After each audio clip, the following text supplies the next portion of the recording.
YouTube? What's good? It's your boy Jody Joe. Good morning. Welcome to Jody's Corner Live, episode 6, baby. Yes. Yeah. We are here. Good morning. What's goody? Good morning, guys. Good morning.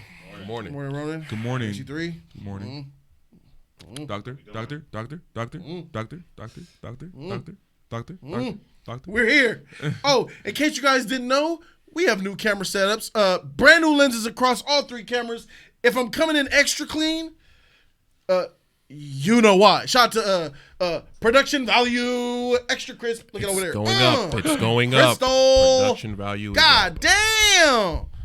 Look good, bruh. Hold on. Look good, man. Oh, let me get Bubba's chance. Here. Hold there you on. go. My one check. Hairline check. All right, we're good. All right, All right, for sure, we're good. Yes. Triple. Looking fire, Bobo. Yeah. I'm Jody Joe. Thank you guys so very much for being here. This is Jody's Corner Live, episode 6, like we already talked about. And Rona Joe Genji has made it. Shout out to Rona Joe Genji. Man. Happy Wednesday. Good morning, everybody. Wednesday. What we talk, man. Let's get it. Still We waking up. talk. Glad to be here. Great. Over there, that's HT3, man. You know him. He's a regular. Happy Tuesday, guys. Happy Tuesday. And Brandon Bobo's here, man. Special guest. What's good? Glad to be here, y'all. Glad to sit at the table with the experts. You feel me? The panel. Hey, we're glad you're here, bro, man. You bring a lot of insight and coolness to the live stream, bro. I like that, bro. Appreciate it, man. I'm glad to you hear a cool that, bro. Oh, cat, bro. My confidence is now at an all-time high. That's That's nice. Well, I thought I used to be cool. Hey, look, you used to. Titles being taken. Oh, God.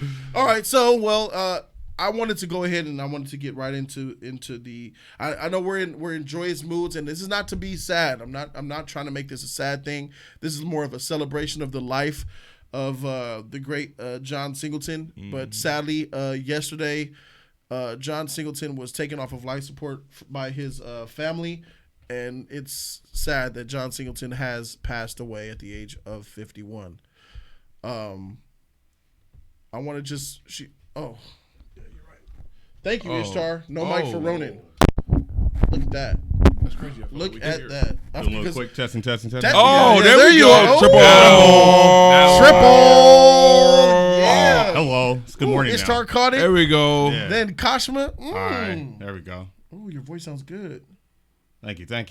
You don't know how to handle this size. Yeah, you don't. Yeah, No sus for running no more, man. Yeah. He can't do it. No, Not a he fan can't of do that. it. Yeah. Not a fan. I appreciate running. We're on the same page. We're on the same Don't worry page. about it. Yeah. Okay, good. Sure. All right, so yeah, we lost legendary filmmaker John Singleton, and he died at the age of 51 from complications of a stroke that he suffered some 13 days earlier. He died at Cedars-Sinai Medical Center, housed around his family and friends. It is said that he went out peacefully, so this is just going to be something more of a celebration, talking about his films, kind of like we already did for Jody's Corner Live, episode 5. Did we talk about it yesterday for episode 5? I think you guys are 4. It might have been 4. Yeah, Was it 4? Was it last 4. week? 'Cause you guys Okay. did It was 4. Yeah, it was 4. I'm very good. I'm very happy that I was able to talk about that and speak on it before he went. Yeah. And now that after he's gone, we could just re-usher more of the same, showing the love for this man since the beginning. Velociraptor 15 says, Jody, I've been following you since the good old days. I started using the famous freaking as an alternative to swearing. Thank you. Shout out to everybody using freaking instead of the F word. Shout out to not cussing. But freaking is still. I'm not going to get into semantics with you. I'm not The gonna F freaking- word. Nah. Science. Cheat. F word is still freaking is still the F word, but But you're being technical. but I know what you mean. But I know what you mean though. Oh, I know what you mean though, baby. motherfreaker. Hey, I know what you mean though, baby. What the freak was that? Your intervene Rames? Do it again. That was my sexy radio voice. Oh yeah. What's happening? Let's put our sexy radio voices on for the great John Singleton. Okay. Yeah, HG3, yeah. you're first. Hey, baby, what's going on? Oh. What's all I got? Ronan? Trouble. We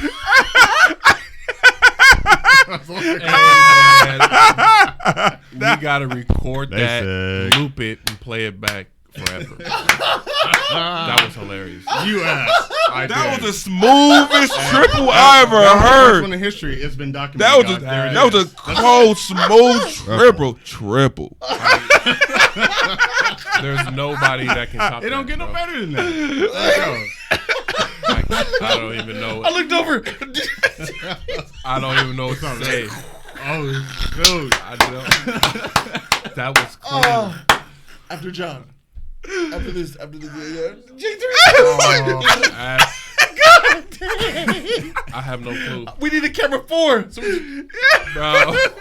I didn't even want to look over there. I started laughing. Steve and Chick Mama. bruh. I didn't want to The look. freak these guys do that. Okay, freak. Shout out to Meet Demets, new subscriber from Game of Thrones. Thank you for being here, bro. He said we're hilarious, man. All right, so we're back on sexy voices. HG3 did his. How do Ronan blew me away. You're right. Top that. I don't know what to say, bro. What do I say? Just do yours. Say anything. Voice. Talk low and deep. That's it, bro. Ladies love it. I know. You have that phone voice at night when you talk to girls, bro. That's what I put down the 2 a.m. Saturday night voice. Use that, bro. Commercial voice, that one. Yeah. But I don't know what to say, bro. That's what I'm saying. I don't know what to say. Just say hello. I'm in just a room say full of, it's his sus team. No it's sus. the thing I can't trigger. Bring to the studio. Sus. Okay, trigger it. All right, so we're gonna let Bobo get a pass on that one because let me get a pass. We'll get a sexy voice some other time because there is 4 sausages at this table and he needs a clam, but there's no clams here. But the triple was an all-time great, bro. Yes. It was. Thank you. It was smooth, baby. What the fuck? How you doing, baby? Oh. Come here. Turn over.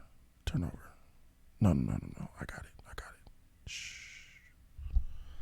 Okay. And that's what get him. That's what gets him. That's for the legendary John Singleton, man. Shout out to John Singleton, who ain't sus. Man. But I'm gonna go ahead. I'm gonna start off with talking about my number 1 favorite John Singleton freaking movie, man, and that has to be my favorite John Singleton movie is Baby Boy. Will always be. But if no one has ever seen or a John Singleton movie, I'm navigating him to this film, and that film is Four Brothers. That's where I'm at. It had so much heart. You love that film, Jody. I love it to death. It has a brotherhood camaraderie. It's sad. It's emotional. It makes you feel love. It makes the fact that that proves to me that John Singleton could have done Fast and the Furious 8. He could have done a superhero movie. He could have branched out and did anything he wanted, but his love and his heart and his dedication was to making movies like that. Four Brothers, Baby Boy, Boys in the Hood, stuff like that, man. What you got? If he would have stayed directing Fast and Furious, we wouldn't have the Fast and Furious that we have now. You know what I mean? It wouldn't be all that cheese, bro. It'll still be grounded, yeah. Grounded down to earth, man. That's what I believe, man. Because he was a good director, bro. He really was, and he went about that I don't know, that fake the shenanigans. Yeah. Exactly. He's a man who loved to laugh. He loved to speak. You know, he was good, fun to be around. Look at the smiles. Good to see him like that. Right? That was a good clip right there. That was a good clip, man. Like we were just laughing, having a good time. He probably cracked a joke or something like that. Man, wow, it's great. Ronan, I wanna get your take, man. What's your favorite John Singleton movie? And then, if you have one that's different than the best, if I never seen a John Singleton movie. If it's different than your favorite, what John Singleton movie will you tell me you got to watch this to understand John Singleton? Well, I'll probably go with his directorial debut, man, Boys in the Hood. That movie is just too impactful. And Lawrence Fishburne's character, Fury Styles, the one that he written for him, reminds me so much of my real dad, who I lost when I was like 15. So your real dad is like a Furious? Yeah. Wow. He was very much him, and he mirror imaged him and how he talked about gentrification in society. I learned a lot from that movie, man. Like Fishburne's character was warning us then, but we wasn't listening. Yeah. That stuff's coming into play now, but it's like a new age. It's gentrification's coming in all shapes and forms now. And Boys in the Hood is like that movie that's still relevant. It's still timeless. It still holds up. And John Singleton, he gave jobs to black actors. Man. These are facts. He made us shine. He made us front and center. He made Hollywood stars. They were all stars, you know what I'm saying? And everybody now blew up, you know what I'm saying? So it's just so impactful. And then when you talk about other drama movies they did, I have to go with Higher Learning if I had to recommend stuff. If you're recommending it, Higher Learning, that's the one. Heck yeah. Yeah, especially to the youth. But he was like that face of black cinema and putting black voices out there, and he really defined the hood in a natural and organic way. It wasn't Hollywood or anything. He kept everything real, and he showed love to his community by telling stories in the community. You know what I mean? Like all the locations you see in the movie, we know where those places are. Yeah. So that makes it doesn't get more real than that. And it just goes back to like the first time I met him, dude. I was working at GameStop in 2007. Oh, you got to meet him. Yeah, that's nice. The one right there on La Brea. Oh, the one that used to be right here. Yeah, I was working 2 jobs there. You were working there. Yeah. I was at Ralph's in there, and before they turned it into a T-Mobile. And I remember he came into the shop, and he was buying some games for his kids. And he brought a lot of money to that store, and like he was always in there taking care of business, but he was always in that area. In the hood. And the black. See that? Yep. That's what I'm talking about. That's who he was, man. I sold him a couple of games, and he had bought some stuff for his kids, and we were just talking about nostalgia games. He was a big NBA Jam fan. He was a fighting game fan. So that's crazy. And at the time, he was. I think this is right after Four Brothers that came out on home video. So this is like 2005, 2006. Yeah, it was around that time. So yeah, it was a lot of cool memories, man. He was always a happy, wholesome guy, man. Real cool. You notice how Ronan said home video? Yeah. That was mostly. It probably was likely maybe Blu-ray, but most likely DVD. Most likely DVD. Yeah. Hey man, that's well said, Ronan. Man, those are really good. Two good movies. He always will be in my heart as a top 10 director as far as black filmmakers. You know, because without him, we have the Ava DuVernays, the Ryan Coogers, the people of that today, or Ruby D's and stuff. So it's special, man. He will not be forgotten. His work is still going to be inspired. Well said, Ronan. Well said. I'm pretty sure if he was here, he would have loved to hear you say that, man. Yeah. Bobo.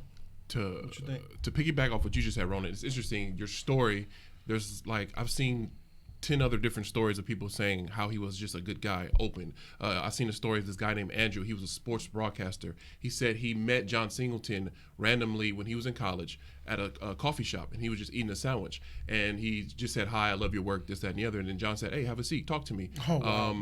What are you doing? What are you in school for? What are your goals? This, that, and the other." And then he said, by the end of the conversation, it was only 5 to 10 minutes long. He said, "Here's my number. Here's my email. When you graduate, email me your first script. We'll take a look at it." The guy said he emailed him. He responded. They didn't take the script like for a movie, but he said he gave him notes on how to develop his characters better, this, that, and the other. So that just goes to show you the kind of person that he was. And it just reminds me, like, John Singleton, Nipsey. LA has lost 2 great people in our community, literally within the last month. Or month and a half. People of color. So exactly, doing things for people of color, putting us forefront in music, movies, etc. So I think this has just been a tough few months for our community, losing somebody like John Singleton. And movie-wise, I think for me, watching Boys in the Hood is such an emotional roller coaster that I can't just watch that movie anytime. It's going to wreck me for the next day, 2-3 days. That's a really good point. You got to be in a Boys in the Hood mood. Exactly. You got to be, I'm ready to be sad now. Let's play Boys in the Hood. Thank you. That's how I see it. Yeah. So if I were to recommend a movie, I'd probably go Four Brothers. Like, that's a nice movie, like you guys Solid. said. Can't go wrong with that. If you want to go light, you can go Poetic Justice. What did he produce? He did Poetic Justice. You can go light something like that just to show his character development and connections, how he does it. But at the end of the day, Boys in the Hood will always be that number one for me. But it's just not an everyday movie for me. You'll get wrecked. Like the story, the development, the pain. You literally feel the pain of these characters like they're your family. Like, to me, just personally, when I'm watching it, I connect with everything because it's real. It's LA life. It's how things went. It's how things happen. So that was the first real tale showing the world LA. Yeah. The bad side of LA. Not the Hollywood, the glitz and the glamour and the place to be all over.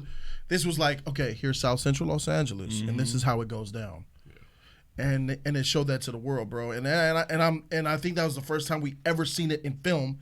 And it was unprecedented to there was other little side documentaries here and there, but not to this extent of how raw and real Boys in the Hood was. Anybody who says Boys in the Hood, I'm never going to disagree with that. That shit is classic. But the fact that it got nominated for an Oscar back then says a lot too. It does. Says a lot too. HT3. What's your John Singleton movie? Man, you already know what I'm gonna pick, man. Too Fast, Too Furious. Yeah, that Too Fast, Too Furious. Man. Good, bro. You already know. And he did do the first one, right? He did the second. Second one. Yeah. And man, like that he put his swag on that movie, man. Like it is. I felt the connection to Roman Pierce, man, the Tyrese character, man. Like it's just he was a cool dude, man, and then he made it his own. So I always go to Fast and Furious because that I'm a Fast and Furious fan, so I gotta pick that, man. So it's a rough time, for his family because they had to decide to pull the plug, because they obviously he was suffering, and they didn't want him to fight no more, just rest in peace, man. So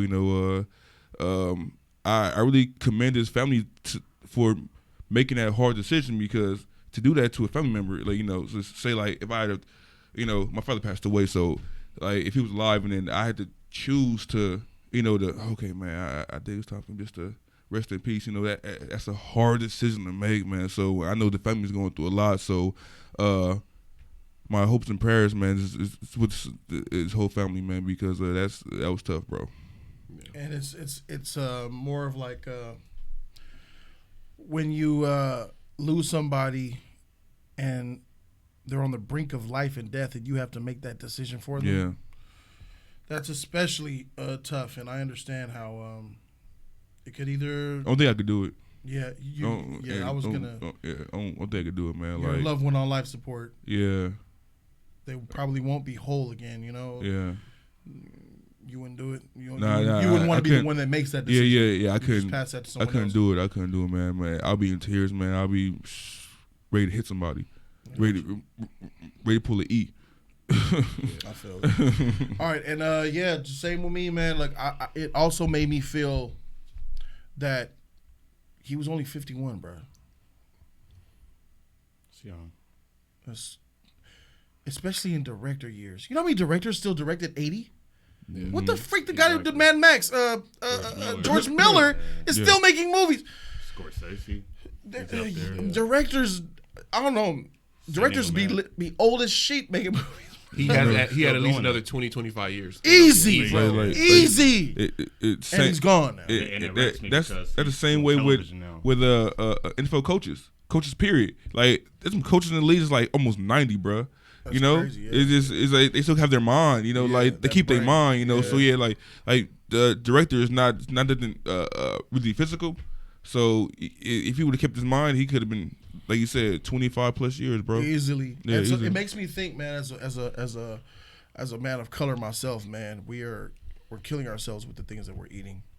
The way politics is set up, the way fast food restaurants are allowed to have spots on every corner in LA. We need to, and that's why I've been making a change. I had an incident recently myself, and it's making me make life changes as far as my health goes. I had a freaking apple for breakfast this morning, man. Like, bro, apple and water, and I've been eating. You had one yesterday too, bro. Yeah, I did. Hey, I see you, bro. I see you, bro. Thanks, bro. I see you, bro. Yeah. I'm eating home cooked food, no more processed, no more sugar. Junk food is completely gone. Chips, sweets, all that's gone, bro. Are you trying to go back to vegan? I got to do this first, one step at a time, and then next level. Veganism is that next level. I don't know if I'll ever do that again, but maybe you never say never. I tried it for a month and it was amazing, but yeah. But as far as when it comes to health, especially with black men, we don't go to the doctor enough, man. We don't go get checked up enough. I don't know if we're afraid of what we might find out, or we feel like, we don't need help. I feel fine. That's why women live longer. One of the reasons, because they go to a doctor way more than us. So we should put it in our heads that, man, prostate cancer is real. All shit's real for us. And we should go get checked out, man. Like at least 2-3 times a year, I gotta go, bro. It's like an old country mentality though, because my grandfather was like that way. Like when we used to get hurt as kids, it'll be all right. Yeah. One time, it's funny. One time, me and my brother were playing tag in the backyard. I fell and slipped. A rock went in my knee. They pulled the rock out. I had this big hole in my knee. Damn. So my mom was like, my grandma was like, he needs to go to the doctor. Grandfather, nah, put a Band-Aid on it. Go, just take him home. He'll be fine. Just that old suck it up mentality of you got to be a man. Don't worry about it. You'll be fine. Like guys, it's a thing of they don't look at it. You won't find nothing. So you'll be all right. Yeah, that's that thing we gotta get rid of. Yep. Yeah. So, want to say anything else, Ronan, before we go ahead and switch topics? I think you've. Yeah. One last thing, man. Just if you haven't seen John Singleton movies, check them out, man. You got a lot of life lessons in there. If you want to see representation of us, real representation, watch him, man, and look at his skills as a storyteller and who he was. 24 years old, coming out of USC, and like what he was able to do. Like he lets you know that anything's possible, no matter who you are or where you come from, and that's what I took from him. Rest in peace, man. Right. Yeah. Rest in peace to John Singleton. Yes. Rest in peace from the league. We're gonna go ahead and do a moment of silence for John Singleton before we go into the next topic. We will be back in 60 seconds. Rest in peace, John Singleton.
We are back with the Sonic the Hedgehog trailer reaction.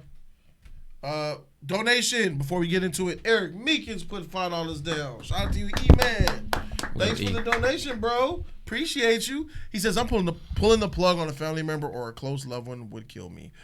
But out of everyone in my family, I think I would be the one who could do it.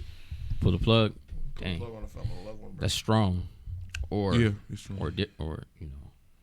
Mm-hmm. Could you do it, J3? Pull the plug on whom? A family member? Questions from the John Singleton topic. We have Eric Meekins who put another 10 down. Shout out to Eric Meekins, bro. Hey. Thank you, Eric Meekins.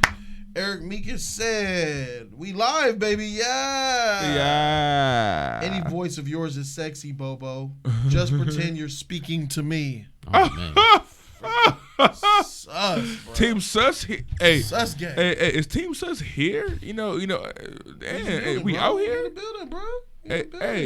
Hey, Bobo. It's Team Sus, man. Yeah, we got too much red up in this motherfucker. Let's go and blue this shit up for Sonic, bro. Ooh, there we go. There we go. Let's see the Chaos Emeralds now. The Chaos Emeralds. The Chaos Emeralds now. Shout out to these new lenses that is just popping. These lenses is popping, bro. And there is another donation from my homie Mike Artist, bro. What up, Mike Artist? Shout out to Mike Artist, bro. Rock the mic. Say, yo, what up, League? What's up? John did Abduction 2. Oh yeah. With a wolf ninja from Twilight. Taylor Lautner. He stepped out his comfort zone from time to time. Ryan Coogler is up. So Ryan Coogler, it's up to you now, cause Spike is washed. There's a lot of other. I disagree. I agree. On the wash part of it, but Ryan Coogler, no, there's. No, I'm talking about. I agree with the Spike Lee. Okay, cool. Because there's a lot of better black directors out there. There's a lot out there. Yeah. He's front seat when they get a Marvel film, so I get why he picked him and put him out there. Well, that's his choice. He got Ryan Coogler for that's what's up. I get it. I get it. You know what I'm saying? Fook was good, yeah. Fook was good, man. And Steve McQueen. Yeah, D. Reeves. Yeah. Mudbound was good. It's like Mudbound was good. Who directed Mudbound? D. Reeves. Good movie, man. Mm-hmm. One of the best movies on Netflix, if not the best movie on Netflix. So this is going to be the Sonic trailer reaction. J3 is now here, gracing us with his presence. What up, y'all? What up? Jay Trizzle's in this motherfucker. There we go. New cameras, lenses looking Gucci than a motherfucker, Gucci Poochie. And let's go ahead and get into the trailer reaction. Yeah, it looks nice. So it does, man, that blue. Here we go. That's Mario. That's sad. What the? What ass Cyclops?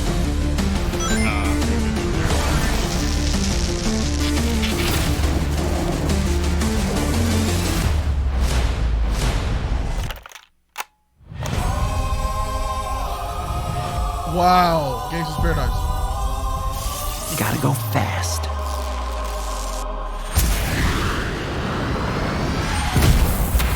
Whoa. 20 minutes ago, an energy surge knocked out power across the entire Pacific Northwest. This needs someone who can figure out exactly what we're dealing with. You're not suggesting who I think you're suggesting.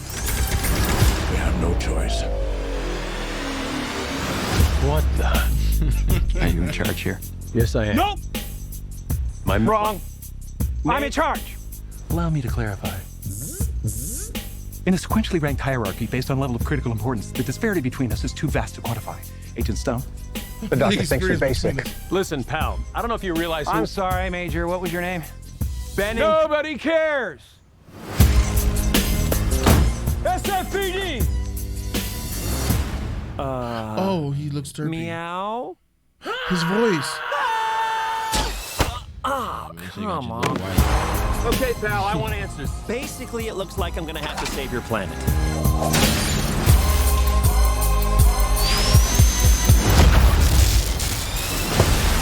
Oh, is that all you got? No, but thank you for asking. Uh-oh. Whatever this creature is, our job is to secure it, neutralize it, see what makes it tick.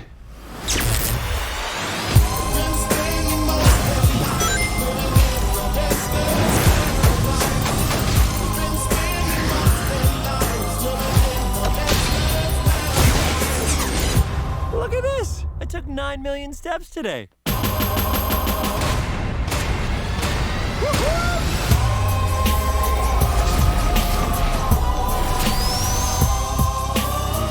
Stay in there and be quiet. How much longer? Hello. Breathe in here. Tyler Do you Perry. have your child in that bag? No. I mean, yes, it's a child, but it's not mine. It's not your child. Smells like body spray in an old ham sandwich. Wait, keep going. There's more? Wait, there's more. That's the funniest thing. Oh my gosh. Like Clay. Eric Mika says, at least it's not Ryan Reynolds. Close enough though. I'll go. Y'all stunned. I already got stunned. I already. Man. Well, it ain't for me. This is obviously for kids. Sonic design is ugly. It's not that good. It's real bad. It's not even, it's more of a mind blowing situation. I know where y'all at. It's keep it positive. He runs fast. He's booking it. There's some elements in there. But he do look weak. I think, they should have probably kept the Sonic the Adventures design and just kind of made it work. But do we need to react to it again? Yeah, go ahead, cause y'all need it. Y'all need to. Yeah. I want to laugh again. It's the factor, man.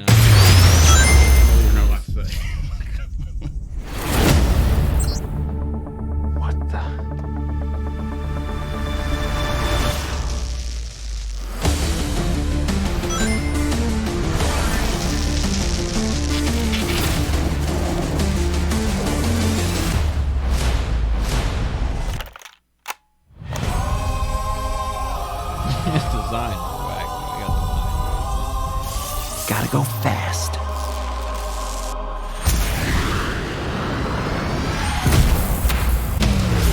20 minutes ago, an energy surge knocked out power across the entire Pacific Northwest. This needs someone who can figure out exactly what we're dealing with. You're not suggesting who I think you're suggesting.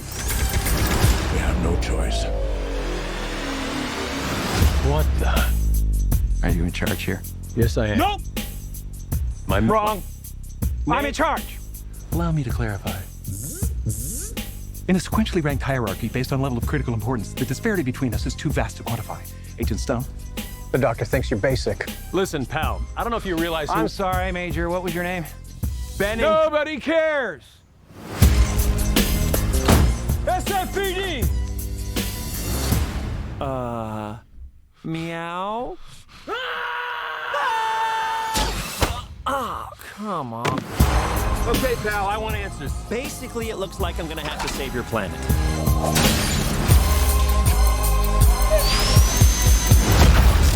That was tight. Oh, is that all you got? No, but thank you for asking. Uh-oh. Whatever this creature is, our job is to secure it, neutralize it, see what makes it tick.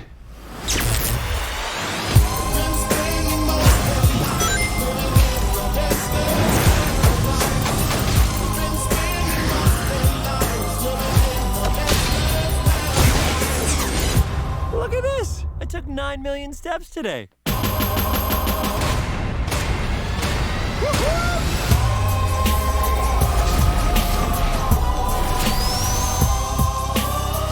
Stay in there and be quiet. How much longer? I can't breathe in here. Do you have your child in that bag? No. I mean, yes, it's a child, but it's not mine. It's not your child. Smells like body spray in an old ham sandwich.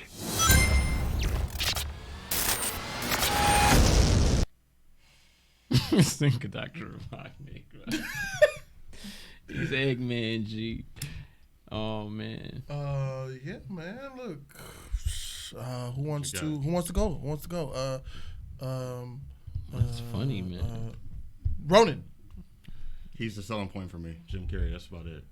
Jim Carrey's the selling point for you. You really couldn't get nobody else to do that. He's going full on 90s Jim Carrey. He's going back to the old school Ace Jim Ventura, Carrey. Pet Detective. Yeah. So he has to go cartoon for something like this. Sonic, I don't like the design, but it's weird because when he's in action, it's kind of cool, like the Super Spin Dash and all that. But the design looks like something like 21st century. It doesn't look like how he was. He doesn't look like a hedgehog. He looks more like just like a Teletubby or something. I think it's a fur design or some shit. I don't know. A fusion. A fusion. Human hedgehog. Yeah. And it should have just been hedgehog. Like when he's in action, he looks cool. Like when he's doing moves and signature moves, like it's cool. But when he's talking, you see him. He looks too long. Yeah, he's not. He looks too tall. Yeah. He's too tall, bro. Yeah. He like 6 foot. He still looks human though. He's not supposed to look human. He looks human. You're right. Okay, I'm sorry. Continue. No, that's it. That's it. That's it. Fuck. All right, bro. Go ahead. That's it. Keep in mind, HT3, this is a children's movie. Yeah, man. It's a children's movie. And all the cartoons were for kids too. Cartoons were tight. Yeah, this was the Sonic X. Keep in mind, HT3, this is not a Disney movie. Sonic X on Fox Kids. Sonic Underground was awesome, bruh. Keep in mind, that was like, these kids is not the same like we were then. There you go. Cartoons is whack now, bro. They got infomercials now, bro. It's for kids. This trailer is a disgrace to Sonic himself, bro. The way Sonic looks, when he screamed, it looked like he couldn't even open his mouth all the way. Like clay. Oh, what is that? That's funny. Like I said before, he's too tall. The voice actor, his voice sucks. The music, the music didn't fit with the trailer. Jim Carrey as friggin' Dr. Robotnik does not fit for me at all. Does he gain weight? There it is. The weight. It's the weight. Or is he fit now? Like, or I don't know. He lost his hair. He had a full head of hair. now I don't get it. The CGI looks weak. It looks like it had a low budget. 90 million. Really? This looks pretty cool, bro. This is cool.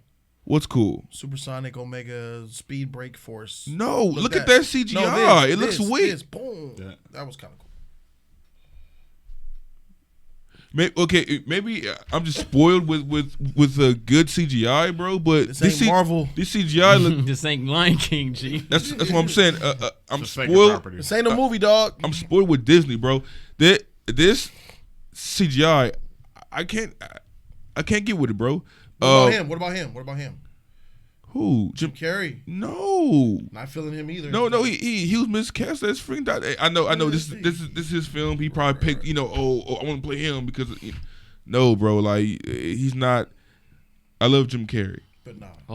But him as Dr. Robotnik, like, did he act like that in the cartoon? It's been such a long time. No, he was. How did he act? I'm gonna get you. I'm coming out to get you. You know what I mean? Like, he was a serious villain, right? Yeah. Fly around. Well, in the games, he was never really backstory developed like that. The cartoons kind of gave him a little more depth. No. But his demeanor, how did he act? He was kind of cheesy. Evil. Had technology. With the Jaleel White Sonic the Hedgehog. You want a chili dog? That dude. He was a little bit more cartoonish, more fun. He'll still throw out henchmen and stuff like that, like the chicken and stuff. Yeah, bots. Yeah, you had the robots, but he's playing Ace Ventura. That's the problem. He's not really Dr. Robotnik. He's playing Ace Ventura, Pet Detective, man. Before there's a couple. This was a random donation by OVO Aubrey. He says, "I'm just glad Theon didn't end up with Sansa." For what topic is that? That's random as shit, bro. Hey, I was saying that though. I was saying that Sansa was looking at Theon was kind of sexual, like. Yeah, okay. I was. And then Eric Meekin says, "Hey, man, at least it's not." He said, "Video game movies are on the come up." Yeah. He did this though. But, okay. Sonic is one of my favorite characters, man. Like he's up there with. Oh, that was Mamba Mentality that said that. Okay. Mamba Mentality. Shout out to you, bro. Sonic is up there with the Marios and stuff like that. Like he's very beloved. He's an iconic character. Yeah. He's a beloved character, man. And this movie just give him a disservice, man, because I know you said it's for kids, man. And J3, I know you love it. You loved it, right? What? The trailer. I just said it's not for me, but I mean I understand. This is a new era, bro. We can talk about how stuff's gonna keep getting bad and how it look for what. They're gonna keep going and going and going. This is the same stuff that happened to Mario in 1990 when they had Mario the video game movie. That shit looked terrible, but guess what? We were young, so it was like, oh, it's Mario, okay? We gotta, some points, Sonic do look whack. I refuse to believe that. Oh, just because we were kids, the cartoons that we watched were tight. Just because we were kids. A lot of movies were that way. HT3. Yeah, man. A lot of the movies look through the perspective of a child. We were dumb. I can go back to cartoons. Now, when I was a kid and now as an adult, like, damn, that's still tight. That's tight. But how many I do the same thing. I can do the cartoons today with these kids. These cartoons be weird, stupid. True. I don't but funny. True. But you gotta look at it.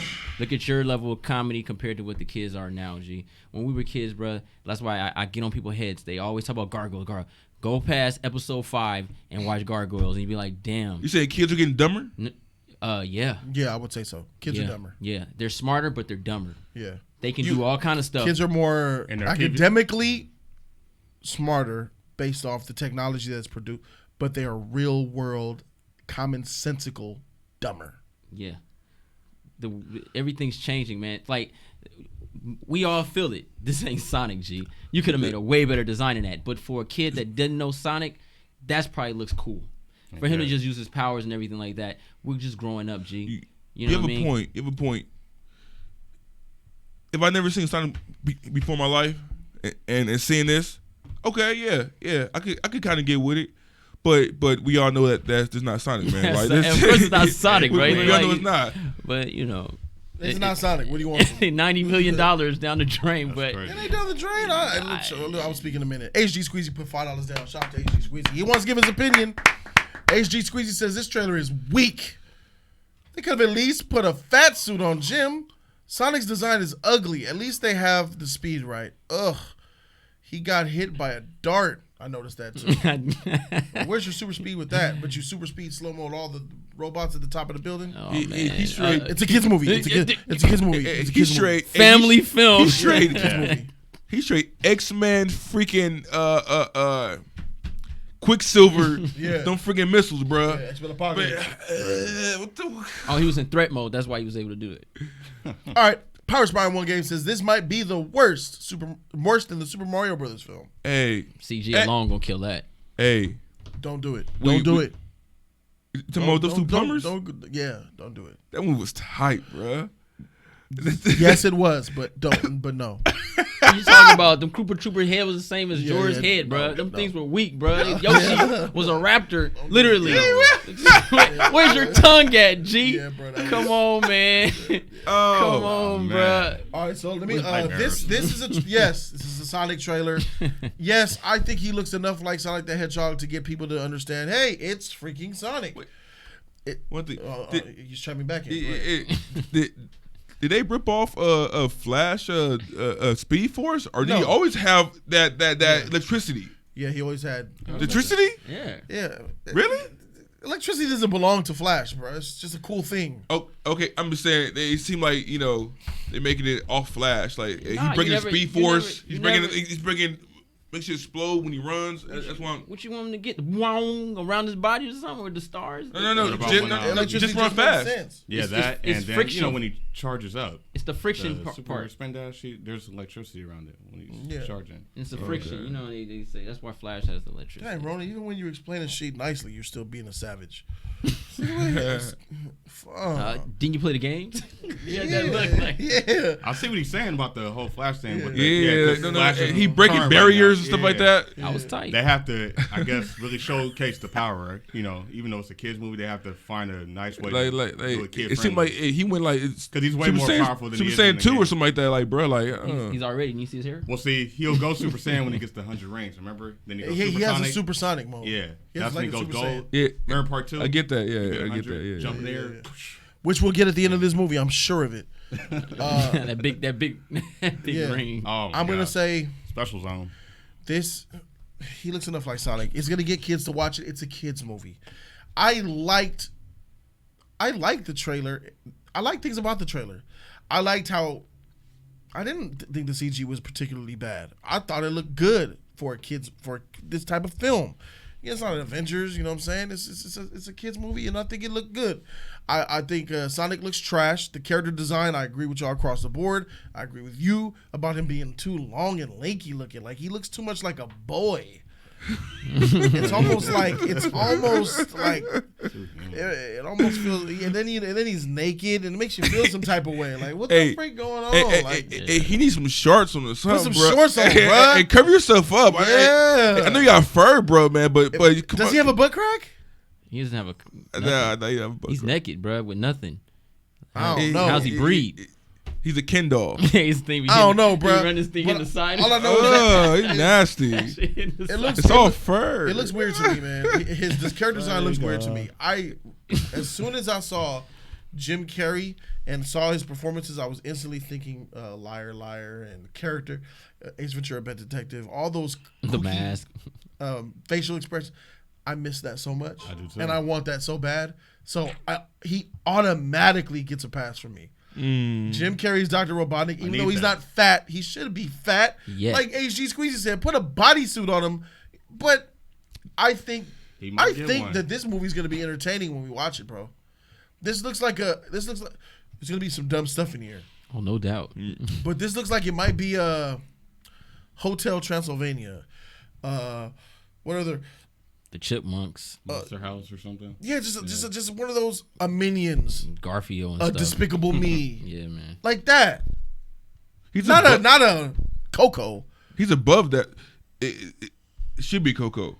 You know who says it should be Coco? Why does it should be Coco? What I mean? Like no, it's man, Sonic. And it's by whoever. This is who Sonic, made it, you bro. want that real definition. It ain't Disney. I want that real, bro. Sonic I don't want story. no freaking He does have- Castlevania. I don't want no freaking Minions. I don't want that. It's pretty solid. Wait, you really talking like you a 5-year-old? I like Sonic, grown bro. man, bro. Hey, I like. That's why I'm going with that death, bro. Let me ask you. You think they made this movie for us? Because they did. No. He would have looked totally Heck different. to the no. No, It's for children. They didn't. Children's. It's for the children's. We bro. got other stuff though. I don't think the movie's for us though, but it'll probably be some stuff in there that we will enjoy outside of his design. It looks like there's some other cool stuff in there. I kind of agree with. But the selling, like I said, the selling point for me was Dr. Robotnik, man. Random ass Cyclops in there, man. Yeah, like, weak ass Cyclops. Because even from the trailer, I don't know. Weak ass Cyclops, man. Hate that. I don't like. Oh yeah, he was weak Cyclops. I don't like him. He was weak in Superman Returns. There you go. It was supposed to say it. He's a side man on there too. No, he does commercials now, bro. He get it when he fit in. Sonic, I'll take it. He weak in Westworld too. Facts. He weak. Everything he does, he's weak. He's weak in Westworld, weak, bro. He's weak, bro. He's a sucker in Westworld, bro. He's a simp. Simp for a robot, bro. He is one too, though. He reads them scripts like I can play that. He's a sucker, bro. But yeah, nice-hearted dude. But overall, I think this trailer tamed. I don't even know how I would even grade this thing, but. We're doing grades? We could do grades, man, but let's discuss a little bit more. Let's try to be optimistic here. Well, J3, help us out. I'm real optimistic about it, man. It's like I said, it's not my type of movie. It has, like Jody said, cool factors in it. You know, that speed is always something amazing to see, no doubt. You know, it's just we've it's not for us no more. They're trying to revamp the new audience.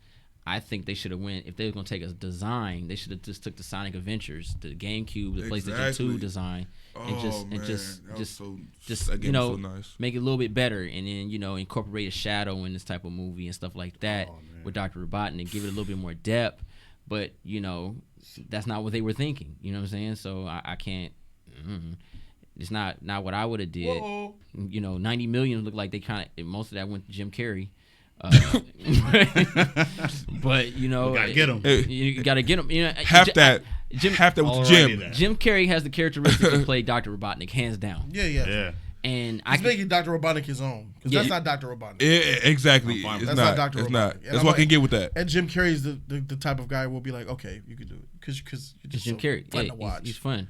Yeah, cartoon. And Jim Carrey hasn't. Mind you, that's refreshing to see Jim Carrey back doing something. Doing goofy. that, yeah. That's, I haven't seen. First of all, I haven't seen Jim Carrey since he was Kick-Ass 2. Kick-Ass 2. That was the last thing he was in. Stars and Stripes. No, I saw him on the Showtime show. Oh, okay. When he was playing like a Mr. Rogers dude. Oh, okay, yeah. In film. I think it was. Yeah, that was what, 4 2. years ago. Yeah, Kick-Ass 2. Maybe 4 or 5. About 4 or 5 years. That's a long time, bro. And then even then, he was a serious commander. You know what I'm saying? He was cracking a couple of jokes, but he wasn't really Jim Carrey. When's the last time? Let me ask you guys. When's the last time we saw Jim Carrey being Jim Carrey? Yes, man. Yes, man. Yes, man. Mm-hmm. I never seen that, but he was the animated. It's the opposite of Liar Liar.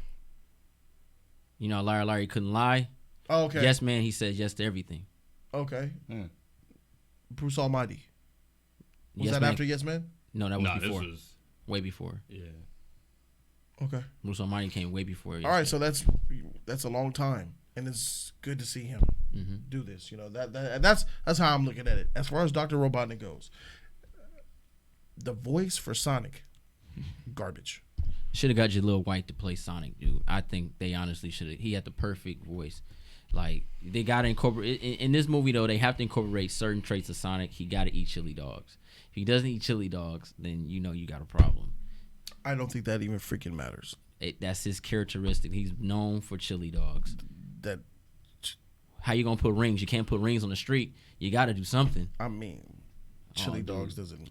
Of all the optimism you've shown today, you're tying your body and soul to chili dogs. I need my chili dog, man, because that's your little white Nah, thing, but he man. don't know freaking chili dogs. He can eat bananas. It could be bananas. That's weird. But he doesn't it could be bananas. It don't have to be a chili dog. But he doesn't eat. But he doesn't eat bananas. He eat chili dogs. Hey, this one it could be different. He could very well eat bananas. You're right, but then that. So here it is.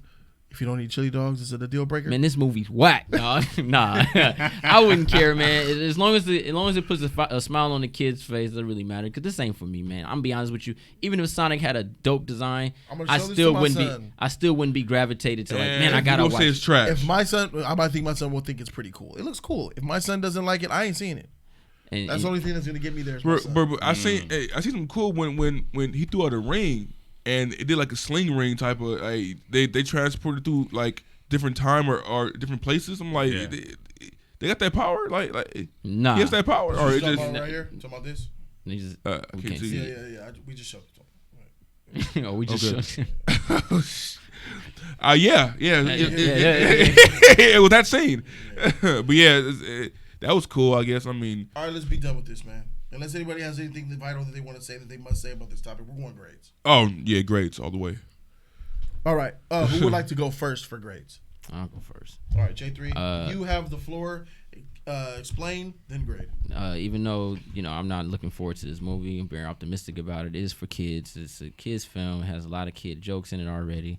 Seems really genuinely cool for the young audience. Not for me, but I think I can tolerate it enough because of someone like Jim Carrey watching it alongside with my kids. I'm gonna give this trailer a C. A C. Mm-hmm. There it is. J3 gives it a C.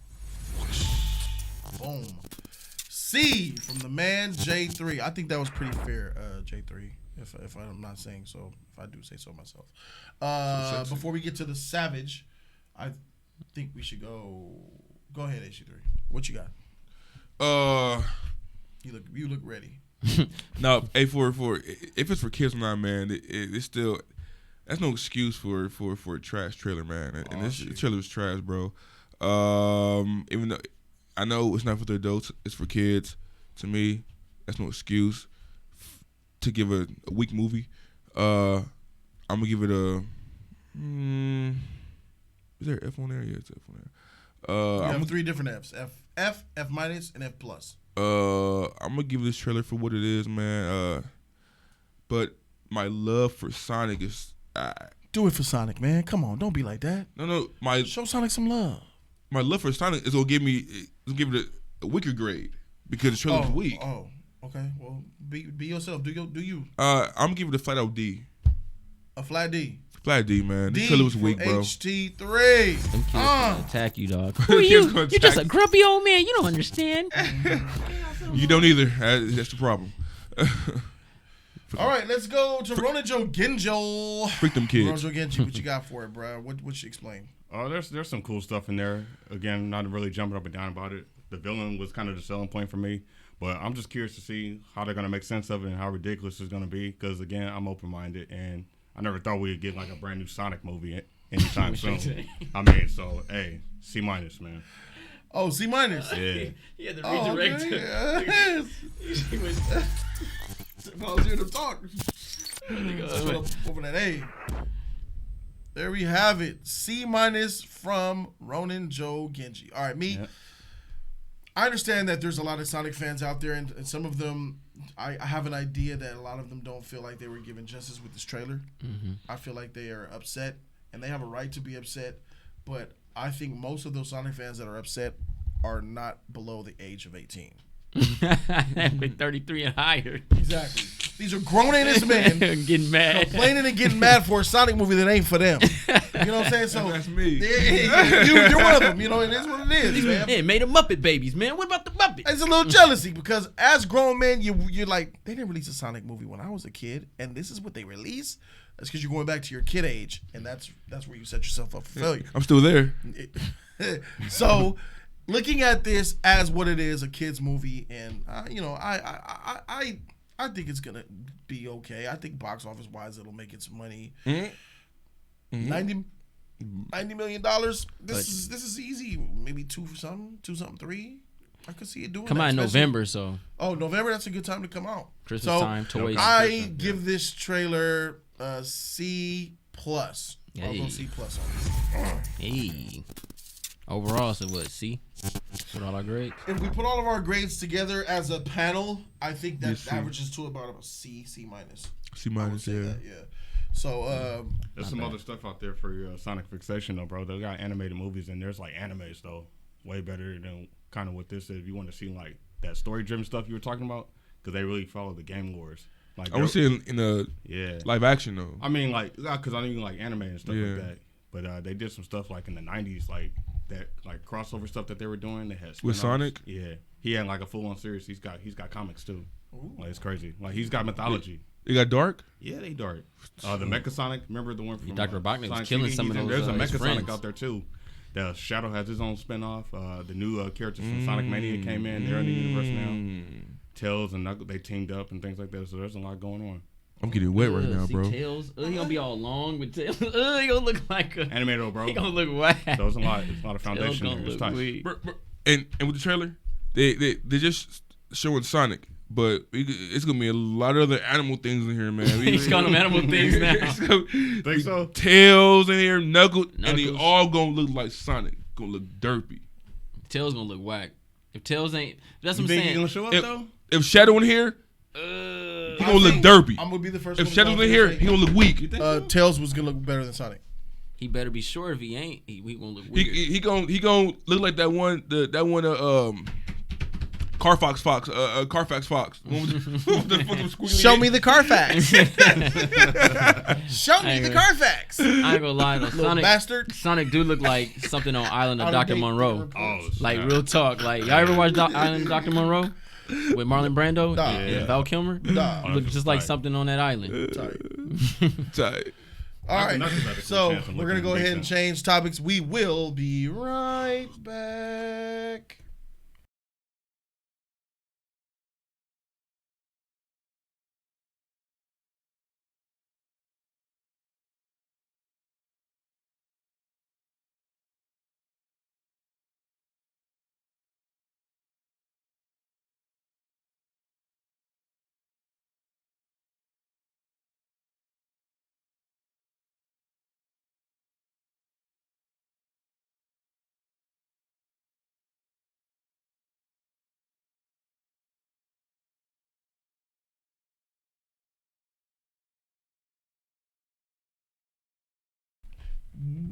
We are back with the newest topic.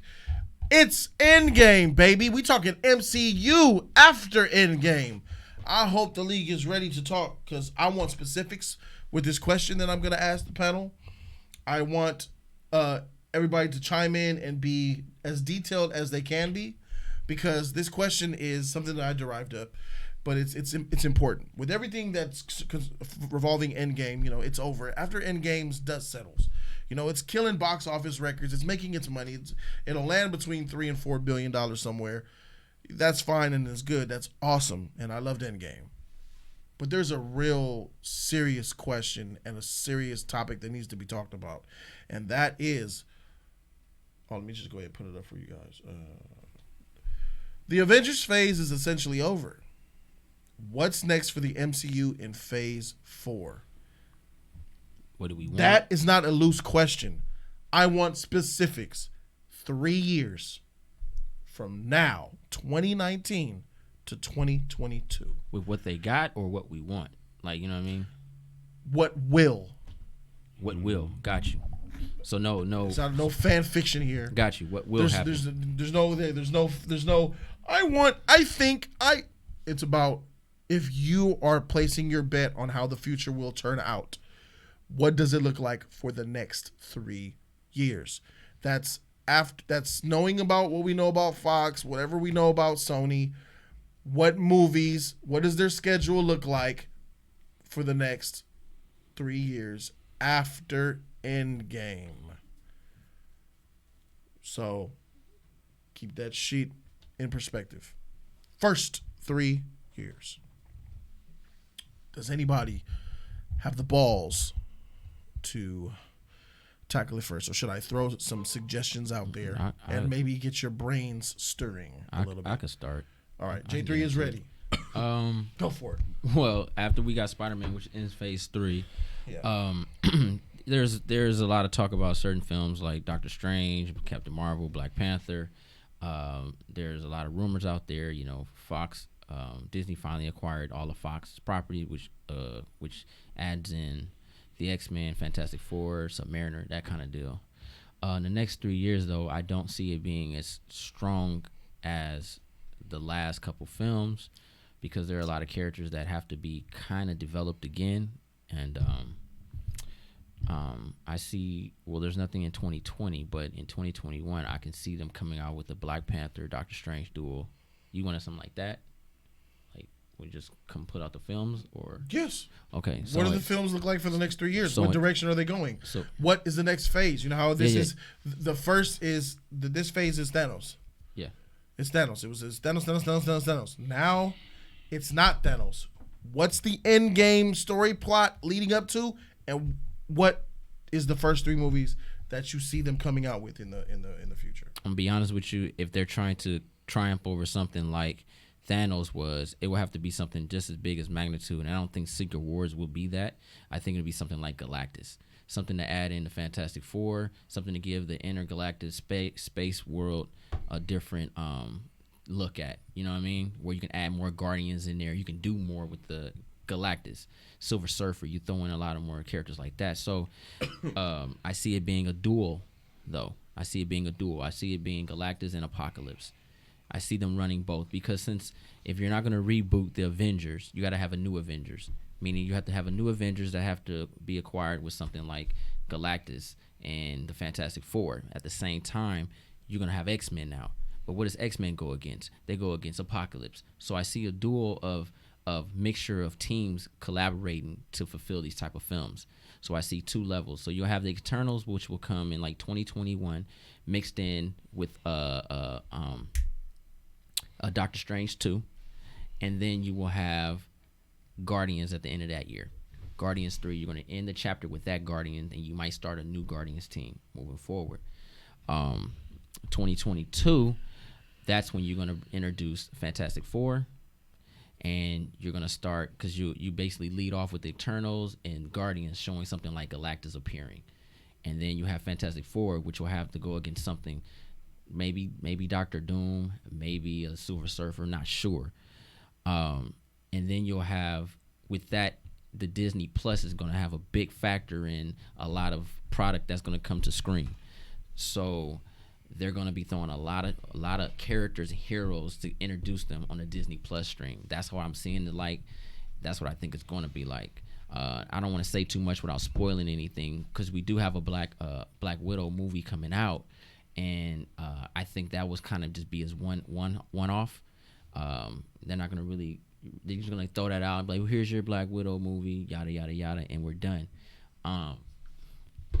They have to rebuild the Avengers. The X-Men I see coming that 3rd year, and everything like X-Men, Black Panther, Captain Marvel, I think they'll start really hitting really hard. But at the same time, the Disney Plus will have a lot of content coming out, and they'll be building up for that Apocalypse Galactus situation. That's what I see it. Okay. Hey, that's a pretty good shot, bro. I like the way that sounds. He said he put a little bit of Galactus in there as far as more cosmic oriented, with a little splash of Guardians, which we know is coming out. And what do you think, Ronan? Looks like you're ready to get your juices flowing. 3 years. The next phase is going to be a juggled predictional like phase, because they're going to just bring sequels out for the characters that they just reintroduced. That's to like Panther, Captain Marvel, and Disney's known for playing it safe, so we probably won't see another brand new characters, like a brand new universe, probably until like phase 5. So phase 4 is just going to be stuff that we have as far as like ongoing sequels. That's interesting. And then throw the X-Men in, because they want to throw mutants in there, but they kind of said they already were there, but then they couldn't because of rights. You know what I mean? So it just kind of backfires. But now they're forced to throw them in there because now they have the properties. So it's just it's going to be an ongoing thing of fusing the new team with the old team, and the original Avengers teams are gone now. So it's like, well, now what are you going to do as far as new Avengers? Because nobody really wants to see that, but they're going to have to do that. So they kind of put themselves in the corner. So phase 4 is looking kind of murky right now. Like, I don't know exactly what it's going to be, but it's going to be a lot of more teams now, a lot of multiple teams, and this new way. Yeah. Instead of just going back to basics, now things are going to be more disorganized from the looks of it. you still got your sequels coming in with the Black Panther, Doctor Strange, and Captain Marvel. But now you got a new face of the MCU now that nobody really is on board with. And then you got other members there that should be there but are not front and center. So it's just this juggle, So you think they're going to do a cleaning up type of phase before they get into the phase 5 of the real meat and potatoes? Yeah, this is because phase 4 is looking like leftovers right now. It looks that way. Yeah. It looks that way. And I mean, and so for the next 3 years, what do you see for the next 3 years? Films for the next 3 years? Honestly, man. Nothing. Really? Yeah. Like this was it. So you think there's gonna be space of they just don't have content? We got to put this out now that we have the rights. That's kind of how they're going in. Well, we have it. Let's make it. Not should we do it or should it be done? Let's put it out. Mm-hmm. Oh, that's I can see that. All right, HC3, what you think, bro? Man, I feel that we already got like you said the sequels coming out, the Doctor Strange 2, Captain Marvel, Black Panther, Spider-Man Far From Home to end out the phase 3. But it's like it's like if that's it, you know what I mean? It's like I think they in Endgame where they did the women team up, to protect Spider-Man. I think they going like all female, you know what I mean? Like and Captain Marvel to lead the way, I think that's where I think they're going, man. They're headed to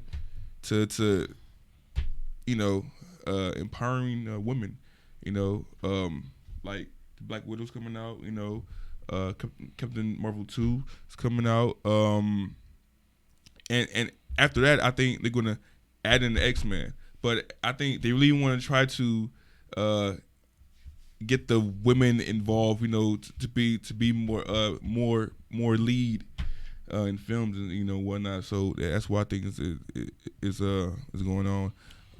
But after that, I think X-Men will be a big hit.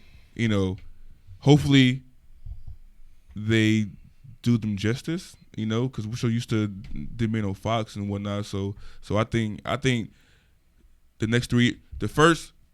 After the sequels, then I think there's gonna be more females within the MCU to lead shit, and then X-Men, and then after they get X-Men established, I think Galactus,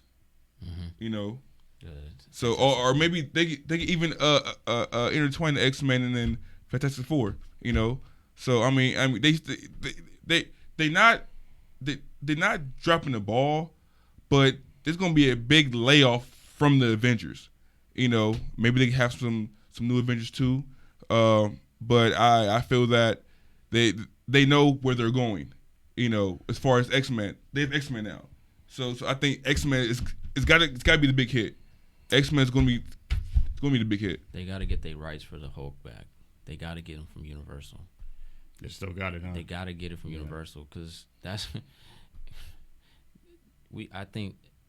Go ahead, man. I'm sorry. No. That's good enough. I'm thinking about it. What you're saying, they don't have their rights. They ain't got nothing really. That's why characters all effed up. What's happening? Doesn't matter X-Men though, right? Well, because the Incredible Hulk is trash. We got 2 different Hulks. True, but you heard about that. But the same Hulks. Thing is that you really want more Hulk? No. It's not that. What I'm saying is his arc as far as space and those characters are his characters that intertwine with a lot of those battles. Yeah, he's not really important to Secret Wars or Galactus. Well, what I'm saying is you do without him. What I'm saying is not saying the Hulk's rights, the Incredible Hulk's rights, not just the Hulk. It's other characters that are part of his archives, like Spider-Man. Spider-Man rights are all his villains. So when you acquire Spider-Man's rights, you get them villains. You get the Cravens and the Carnage and stuff like that. And sometimes when Fox had Fantastic Four, they had Submariner part of that. That was part of the rights. And then they had Ghost Rider too, because some way they all came together in some form of fashion. So, they gotta get they gotta. I know they're not gonna get Spider-Man, but I think when they get the Hulk, it will increase a lot of the space villains and stuff. Because we keep pointing just to the main villains, but there are a lot of other villains, but they can't use them because of the rights. And you know, when I'm thinking about it, because you got She-Hulk and stuff like that, you gotta have a She-Hulk eventually.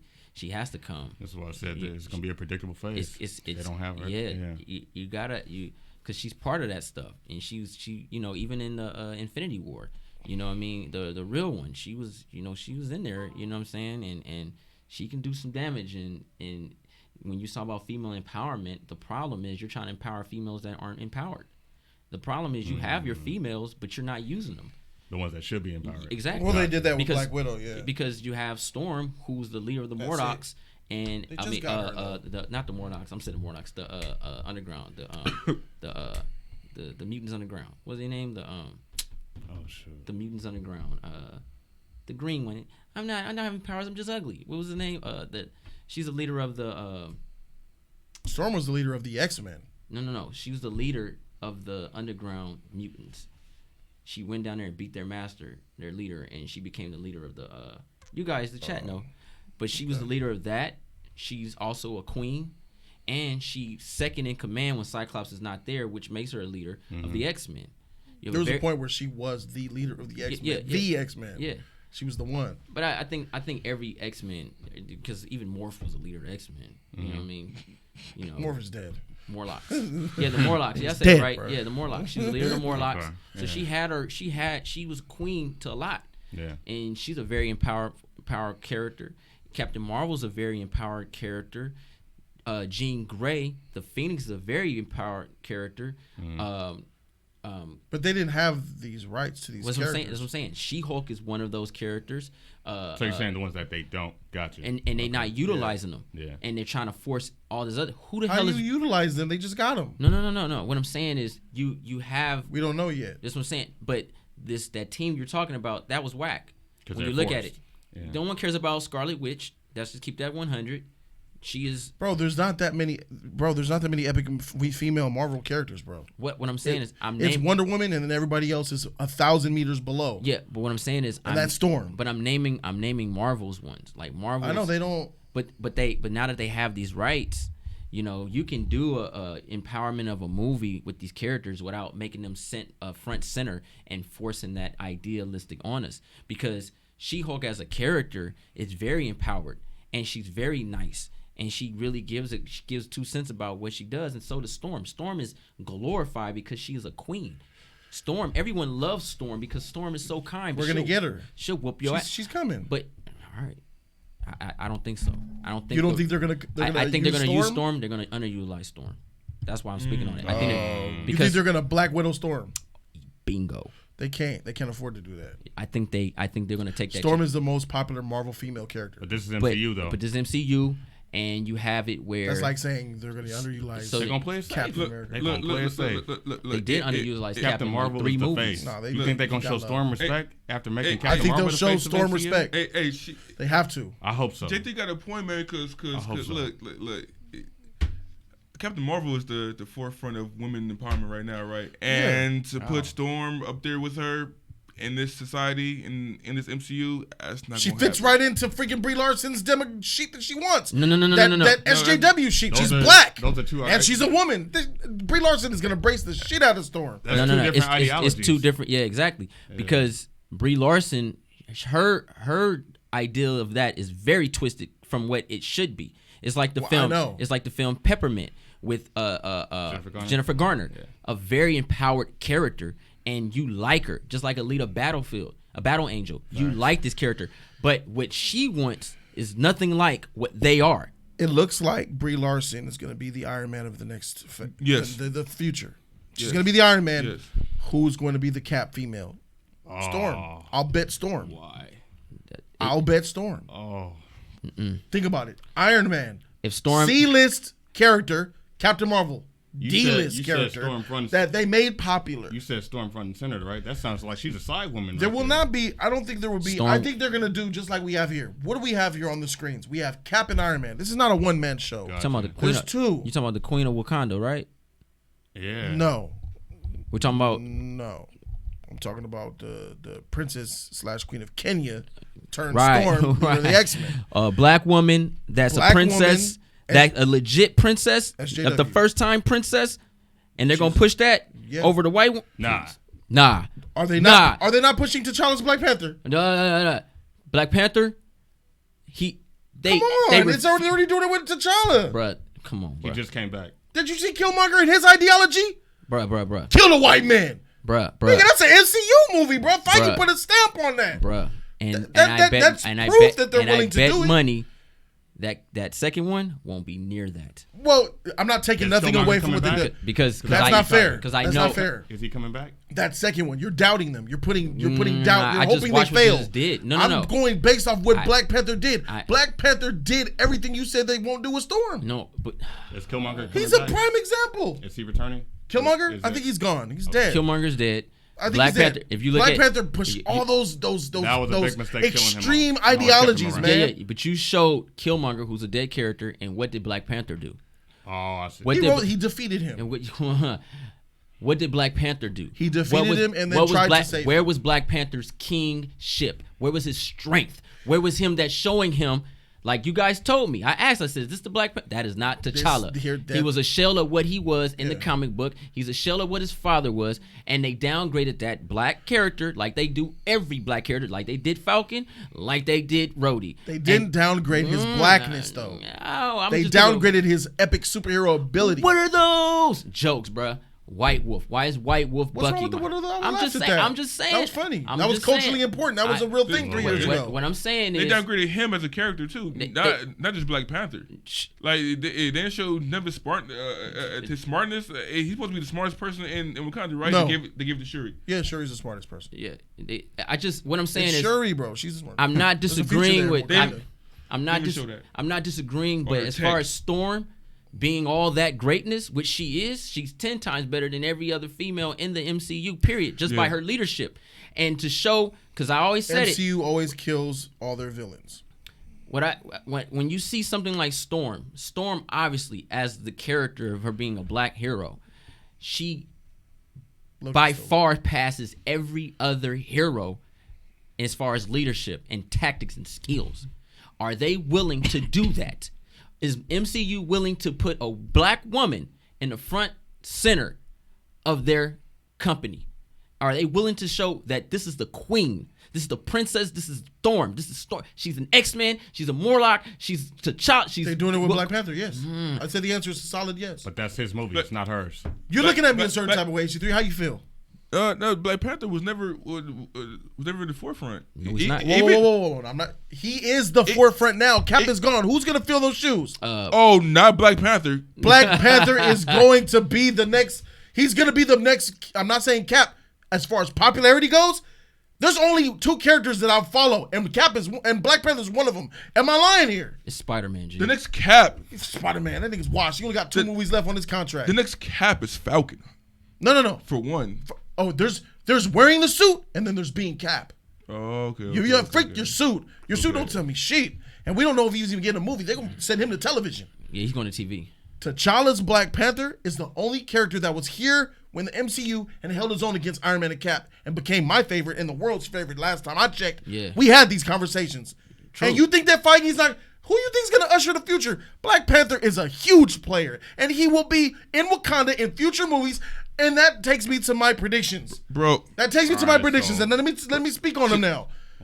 Go ahead. Chadwick Boseman is washed, bro. I don't know what you mean. What do you mean by he's washed? He's tired. He's in great shape. He looks tired. He looks done with Black Panther. He didn't even do Wakanda.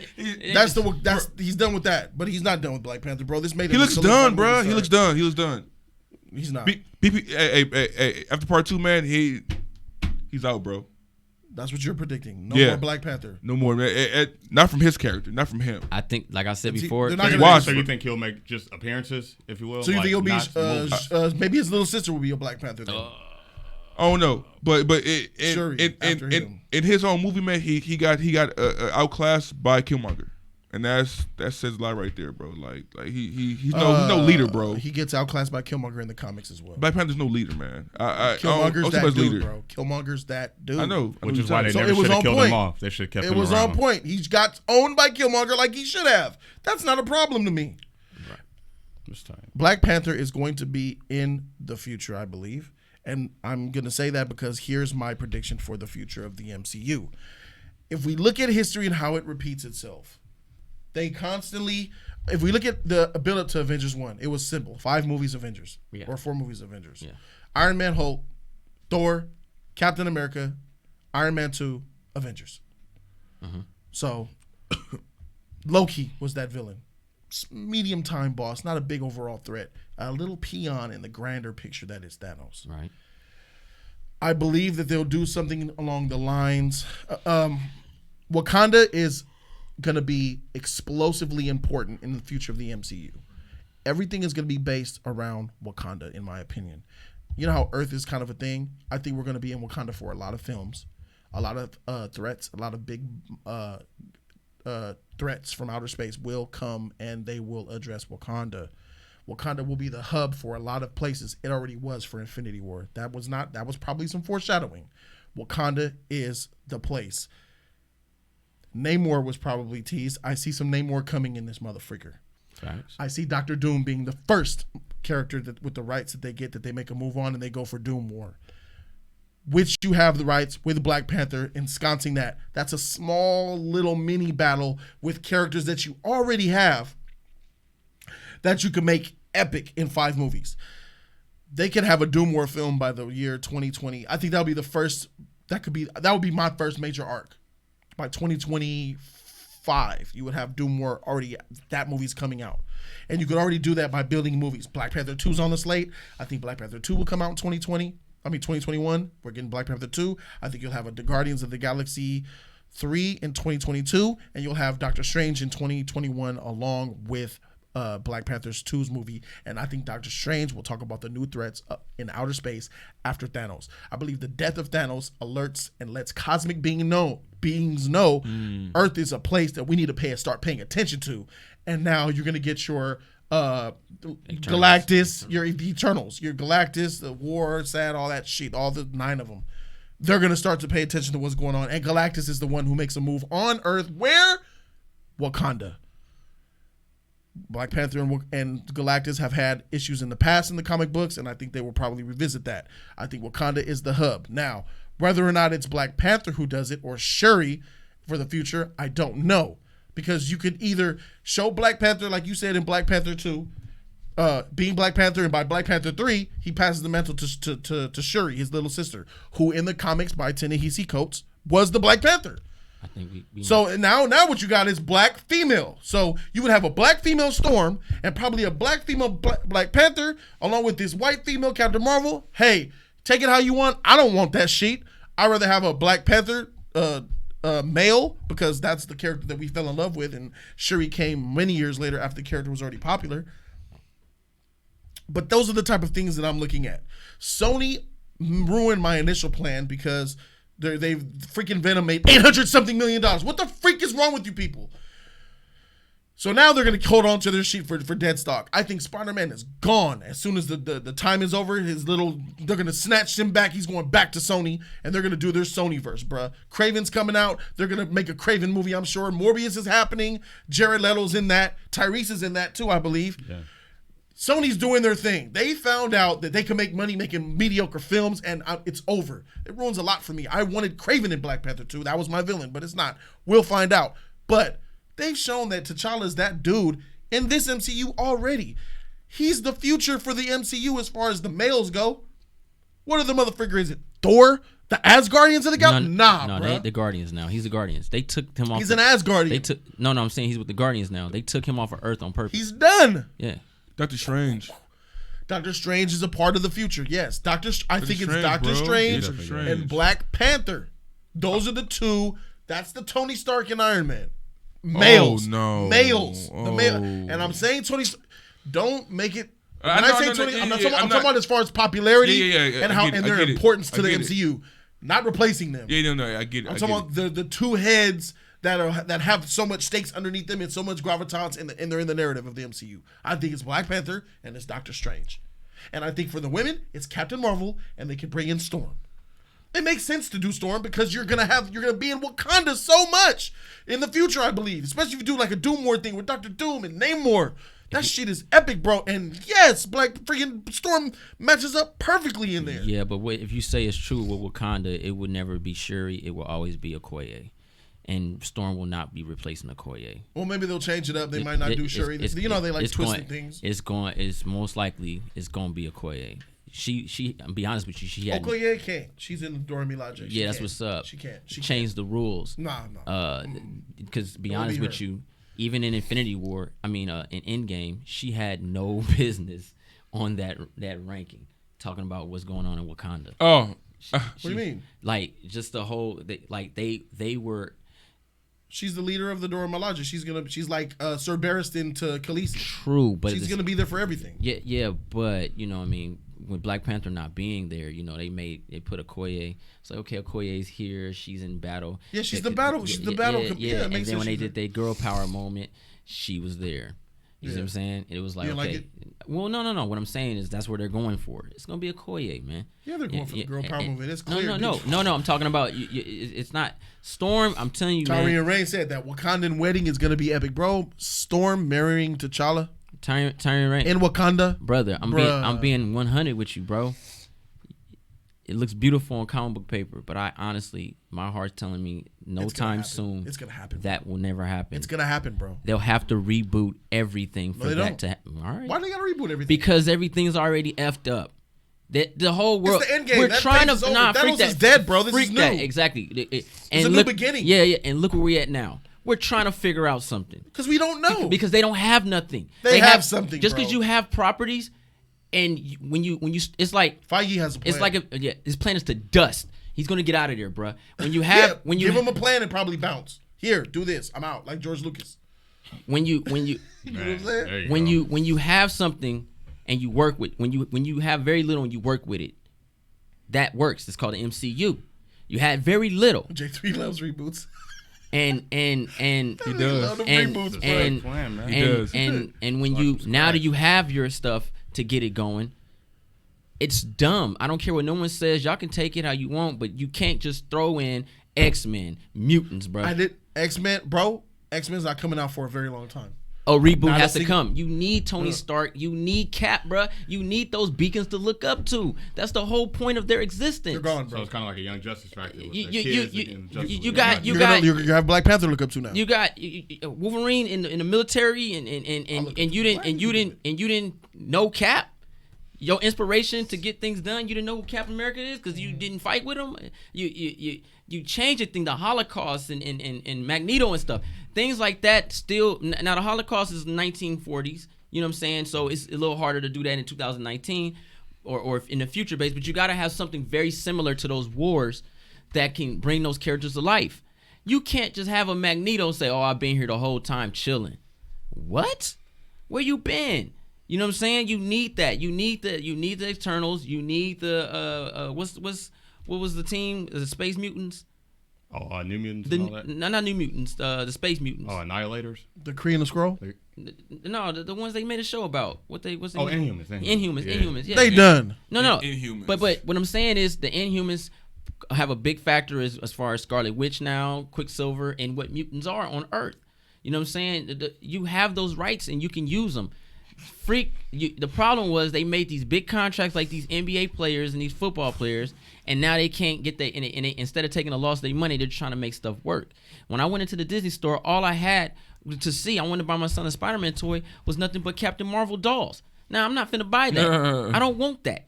That's trash. You made a mistake. Now you got to live up to it. Now they're hiding under their mistake by showing you a lot of candy. And they're not giving us what we need. They need to go in and reboot that thing, man. You need to reboot it. You don't have to put Captain America and Tony Stark off bat because Robert Downey Jr., Chris Evans, they hold dear to our hearts. Those are our characters. You know what I mean?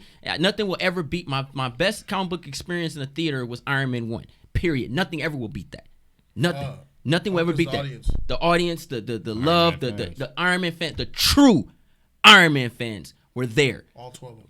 Nah, it was a full audience at that time. Nah, it was all 12. It was all 12 at that time. Nah, it was a packed audience. Nobody was looking for Iron Man way back then in 08. Yeah. That's why they were old men. That's why they were fake. That's why they were old men. No, they were young. They were fake. They were fake fans. What happened to old men? No. I said the grandpas. You said it was full of old men. No. I said the grandpas, the dads, the kids, the sons. They were all in there, and then you have the daughters or whatever with the dads. But it was a full theater. But nothing will ever replace that in my heart. It was the best comic book experience ever. They need to go ahead and reboot this thing because I want a Mr. Sinister. I don't want, I just came out of nowhere. Nah, G. Yeah, that doesn't make sense. I need a Mr. Sinister, bro. That doesn't add up. The mutant gene's been there since the 1700s and stuff, man. I need that. I need you to tell the story right, or we're going to keep having cluttered stories where people think they know what they're talking about when they don't. And this is why we have people, it's not the comic book, because you're just taking all this BS that's coming out. Yeah, it looks cool, it's fun. Man, you can't, that's not fair. It never was. It is fair. It's not fair because we just came off of Endgame, MCU universe full of the things you're claiming, full of inconsistencies, changing character, nothing like the comics, and we still ended up loving it. They could do it again. But why? Iron Man is up here, bruh. It shouldn't be him. He's freaking a C-list hero. But why would you make it again when you have the ability to not make it again? Was this not epic? Was this 11 year? Bruh, was it epic? No, you're taking it somewhere that I'm not going. I'm taking it exactly where the MCU was created off of what they had. Yes. Now they have. So fix it. And that's where the acceptance come. You didn't have it. We got to take it. That's all I got. Even when they had it, bro, they still made changes. They never had it. They just got it. I'll give you a real life example since you don't believe me. You said Black Panther's not a king. You said he's not that Black Panther in the comic book. He was since 12 he became the Black Panther when his father was killed by Claw. Yes, what's up? They had Claw, didn't they? How they utilize him? They had Claw and they put him in Ultron and had Ultron take away Claw's arm. Yeah. They chose to do that and they did it anyway. They had Claw. They could have made Claw kill T'Chaka. Yeah. They chose not to. Yeah. They had Captain America T'Chaka. Did they make them meet in the past and say, hey, I served you up 50 years ago in Civil War? No. They made them never know each other. They are making choices based on the characters that they do and don't have to tell the story that they want. And they still told a good story. Now, let's go into the information. So it's not about them not having the characters. They can switch shit up and make it still epic. Let's go to the information. Case in point, Iron Man. Let's go to the situation. The Sage, the great one, the one that beat X-Files for the Black Mantle. That was me. Black Panther Mantle. That was me. Right? Correct. That was me. Now I asked you these questions about these characters. Are these characters done correctly? Correct. Is Black Panther correctly? Who Black Panther's supposed correctly, to be? Yes. If you're talking more yes than no, then yes. He's more done right than wrong. Is Black? It's his way of thinking and his personality that's off. So now, you have, and there's things you remember. Yeah. The reason why a lot of characters are dumbed down that have the brains, that are the dude, because of their brains, is because of Iron Man. Yes. Iron Man took a lot of those abilities. Now ask me right now, would I trade Iron Man Tony Stark right now to get some smart Hank Pym? Freak Hank Pym, bro. Give me my Iron Man, bro. What we talking about? We ain't gonna trade it. So you wouldn't take the man that created Ultron. You wouldn't take the man that made Vision. You wouldn't take the man that did all these epic things to give us the characters to be correct done. Because that's foolish, man. So, you're looking at his power set and not what he contribute to the universe. Over Iron Man? That's the problem. Is that the last part of the question? Iron Man over Iron Man, Tony Stark? Yes, I will. Yes, Bob, for $65,000, I'll take Iron Man over all that shit. Do you realize that we'll still have a Ultron going on right now? We'll still have Vision. You mean that trash Ultron? I'm cool. Iron Man made the same nigga that Iron. Excuse my language. So because Iron Man made it, Iron Man made G. That's Joss Whedon's fault, bro.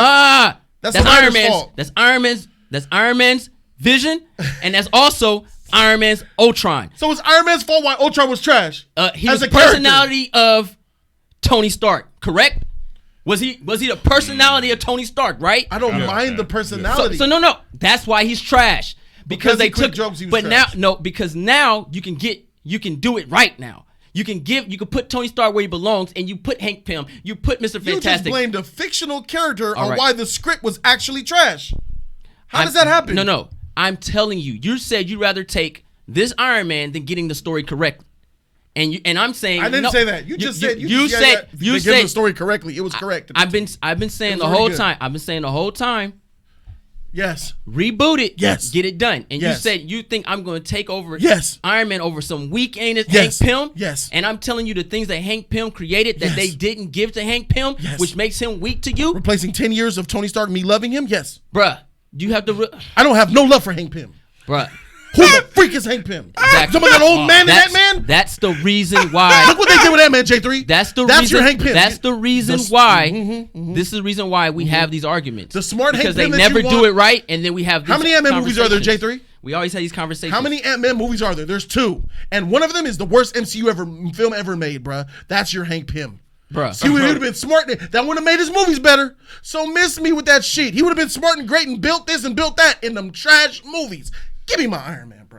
What trash movie? The same Ant-Man trash and the movies Wasp. that Iron Man Ant-Man had? and the Wasp. So Iron Man had 2 trash movies back to back, right? Ant-Man. So they Ant-Man had and 2 the Wasp. trash movies back to back. Let's go on Iron Man now. Yeah. 2 trash movies back to back. 2 trash movies. Iron Man, the man. Iron Man 3 is bad. I wouldn't call it trash. 2 trash movies back to back, bad, whatever. It ain't what he is in these other movies. Right. The Mandarin twist if the Mandarin twist didn't happen, that's a good Iron Man movie. And then you look at it just like it is. See him coming. You look at it just like you look at it just like it is. If they just, I'm just saying, I'm okay with this. You can't compare the Iron Man movies to these freaking Ant-Man Hold on. movies. Is that what you're doing? This is the number one reason why the Ant-Man movies are bad, because Ant-Man don't need his own movie. Ant-Man is an Avenger. That's the difference. Ant-Man made threats that was involved with the Avengers, the Ultrons, Vision. Ant-Man serves a purpose in that, not his own film. I never agree to him having his own film. I'm like, who the heck you gonna go against? So what are we talking about here? I mean him as a character? What I've been talking about the whole time. Rebooting. So you want him to be that dude? And you're saying I don't want to turn this in. Bro, this is done. Tony Stark is gone, bro. You can't do that. The end game is over. You can't try to build a character and then say, I don't want him to have his films. What, just a dude on the side, huh? No.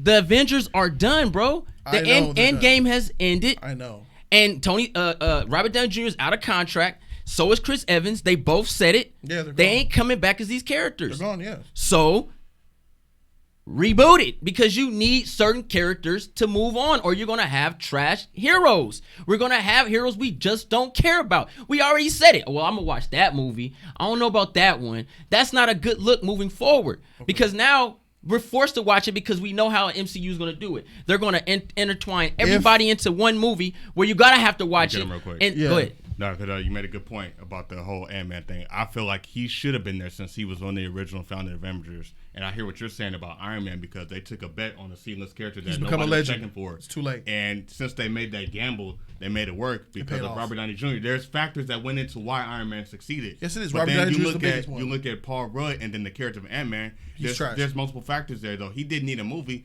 but his movie turned out to be good, and nobody was even checking for that either. Because they explored the character, they explored the character that wasn't even, really necessary. But we understand his foundation and his history, like he was saying. Mm-hmm. I think they messed up because when they took that gamble with Iron Man, they should have took that gamble with Ant-Man. Like back when they should have, had him come out at separate times. I mean, he should have been part of Phase 1. I mean, naturally, if Iron Man was there, I think Ant-Man would have been around too. Like, there's no reason for him to come up later on, like Phase 2, Phase 3. I think they were scared because of how the reception would be. Yes. But naturally, as far as history goes, he would have been around in that setting. So it kind of hurts that he gets sidetracked and Iron Man gets limelight. But we know the power of Robert Downey Jr. I don't think him checking out. I think Ant-Man would come back in a universe like this because of the quantum and because of the tech and what he's contribute to the team and like he said, the threats and things like that. Why wouldn't he be there? I'll have a reason to answer that question. Why wouldn't he be there? I believe with all my heart, if they released Ant-Man after the Hulk, there would be no MCU, and it would have flopped and bankrupt, and we wouldn't be here to this day. We're not giving enough respect. Why do you keep going on? Why do you keep going? Two separate Hulks, I'm answering Ronan's question. Okay. Why Ant-Man didn't come out? Because he's not a popular character, and he's goofy as shit. Neither was Iron Man. He was an alcoholic. But now people look up. But they made him say no. I'm talking about the movies we got. The real story. Iron Man 1 movie that we got solidified the MCU. Had you taken Iron Man and made him the third film, he would have we never probably would have seen his film. If you put Ant-Man in that position. See, after Hulk, which flopped, let's go back to the beginning of the MCU now. Yeah. Let's not get amnesia. Yeah. The Hulk flop. So if it was Ant-Man and then the Hulk, 2 back-to-back flops, they have already said Why do themselves. you keep saying Ant-Man having his own movie? I always said he should just been an Avenger, shouldn't have his own movie. I'm answering Ronan's question. In defense, he needs to have his own film. If you want him to be all these characters, the dude that made Ultron, the smartest man in the MCU, he's gonna have his own film. I'm not okay with a man having all this power and don't have his own movie, bro. That's just stupid. And that's why you want him to have his own film. I understand. Yeah, and that goes back to what you're saying about the origins and the reboots. I think it's very necessary because what I was saying was that Iron Man and Ant-Man should have both been the beginning founders of Phase 1. Exactly, but if Ant-Man came out first, Ronan, if Ant-Man came out first before we got to see Iron Man, wouldn't be no MCU, bro. I got you. Ain't nobody come. No one came to see Hulk, bro. Hulk made $200-something million, and you gonna follow that shit up with Ant-Man? Game. Thank God they didn't go with Ant-Man. The fact is, Robert Downey Jr. Both of those characters are C-D-list characters, and they both brought something to the table that are both valuable. That's what I'm saying. But I know they bring something valuable. I understand that, but it's not about value here. It's about money as far as bankroll. Yes, but you got to talk about consistency and a universe too. You have to sacrifice. The studios will always sacrifice consistency for profit. What are we talking about here? And what you want, J3, is you want MCU and Marvel to lose billions of dollars by shuffling a reboot, pausing all projects, starting a new narrative, coming up with stories, and relaunching. They're not going to do that. You're asking them to sacrifice billions of dollars. They won't sacrifice billions of dollars. They will never lose. And you keep acting like, I'm talking about doing a reboot, bringing back these characters so we can have a better. I'm talking about bringing these characters back. I ain't talking about the MCU starting with Ant-Man. Never came out of my mouth. I said Ant-Man should have been in the movie. Yes, he should have been in the Avengers. Never said you should have started with Ant-Man. You should have had to start. No. You said that. I didn't say that. What I'm saying is Ant-Man not an original? What I'm saying is Ant-Man. No. Ant-Man should have been Hank Pym. Always believe that because Ant-Man put a lot to what the Avengers threats You're contradicting yourself. No. You're adding in stuff. I'm not. You're saying about getting comics right, but now you're saying you don't want Ant-Man and original Avengers to be an original Avenger? No. You're talking about in the beginning of the MCU when they didn't have nothing. Original Avengers need to show their movies. No. I'm talking about a reboot. You're going back 11 years from now. I'm talking about they need to make a reboot. Whoa, you talking about bringing Ant-Man back now and Hank Pym now? No. You brought up Hank Pym in this discussion. No, I didn't. You said I'd rather see Ant-Man. No one is thinking about Hank Pym but you. You the one that brought him in the conversation. No. You brought him up in the conversation. I said they need to do a reboot. I brought up. Do I look like the type of nigga who's thinking about Hank Pym? Bruh, you just said I'd rather. Epic Iron Man. I said Epic Iron Man. Rewind the tape. I'm talking about how epic Iron Man is, and you said they're not doing the comics right because Iron Man took all the shine from Hank Pym. You said you brought him up. No, you're talking about films. I'm talking about you need to do a reboot and you need to get the characters correct. Because of these reasons, they had what they had. They didn't have everybody. And I'm talking about making a reboot and starting it all the way over, bringing back these characters because these actors are out of contract. I'm not saying, oh yeah, you need to just you should F the MCU. I like the MCU for what it is. I like it. I understand what they had. But now you have more, and now you need to go ahead and add in these other characters and let them have their shine and it makes it more of a solid team.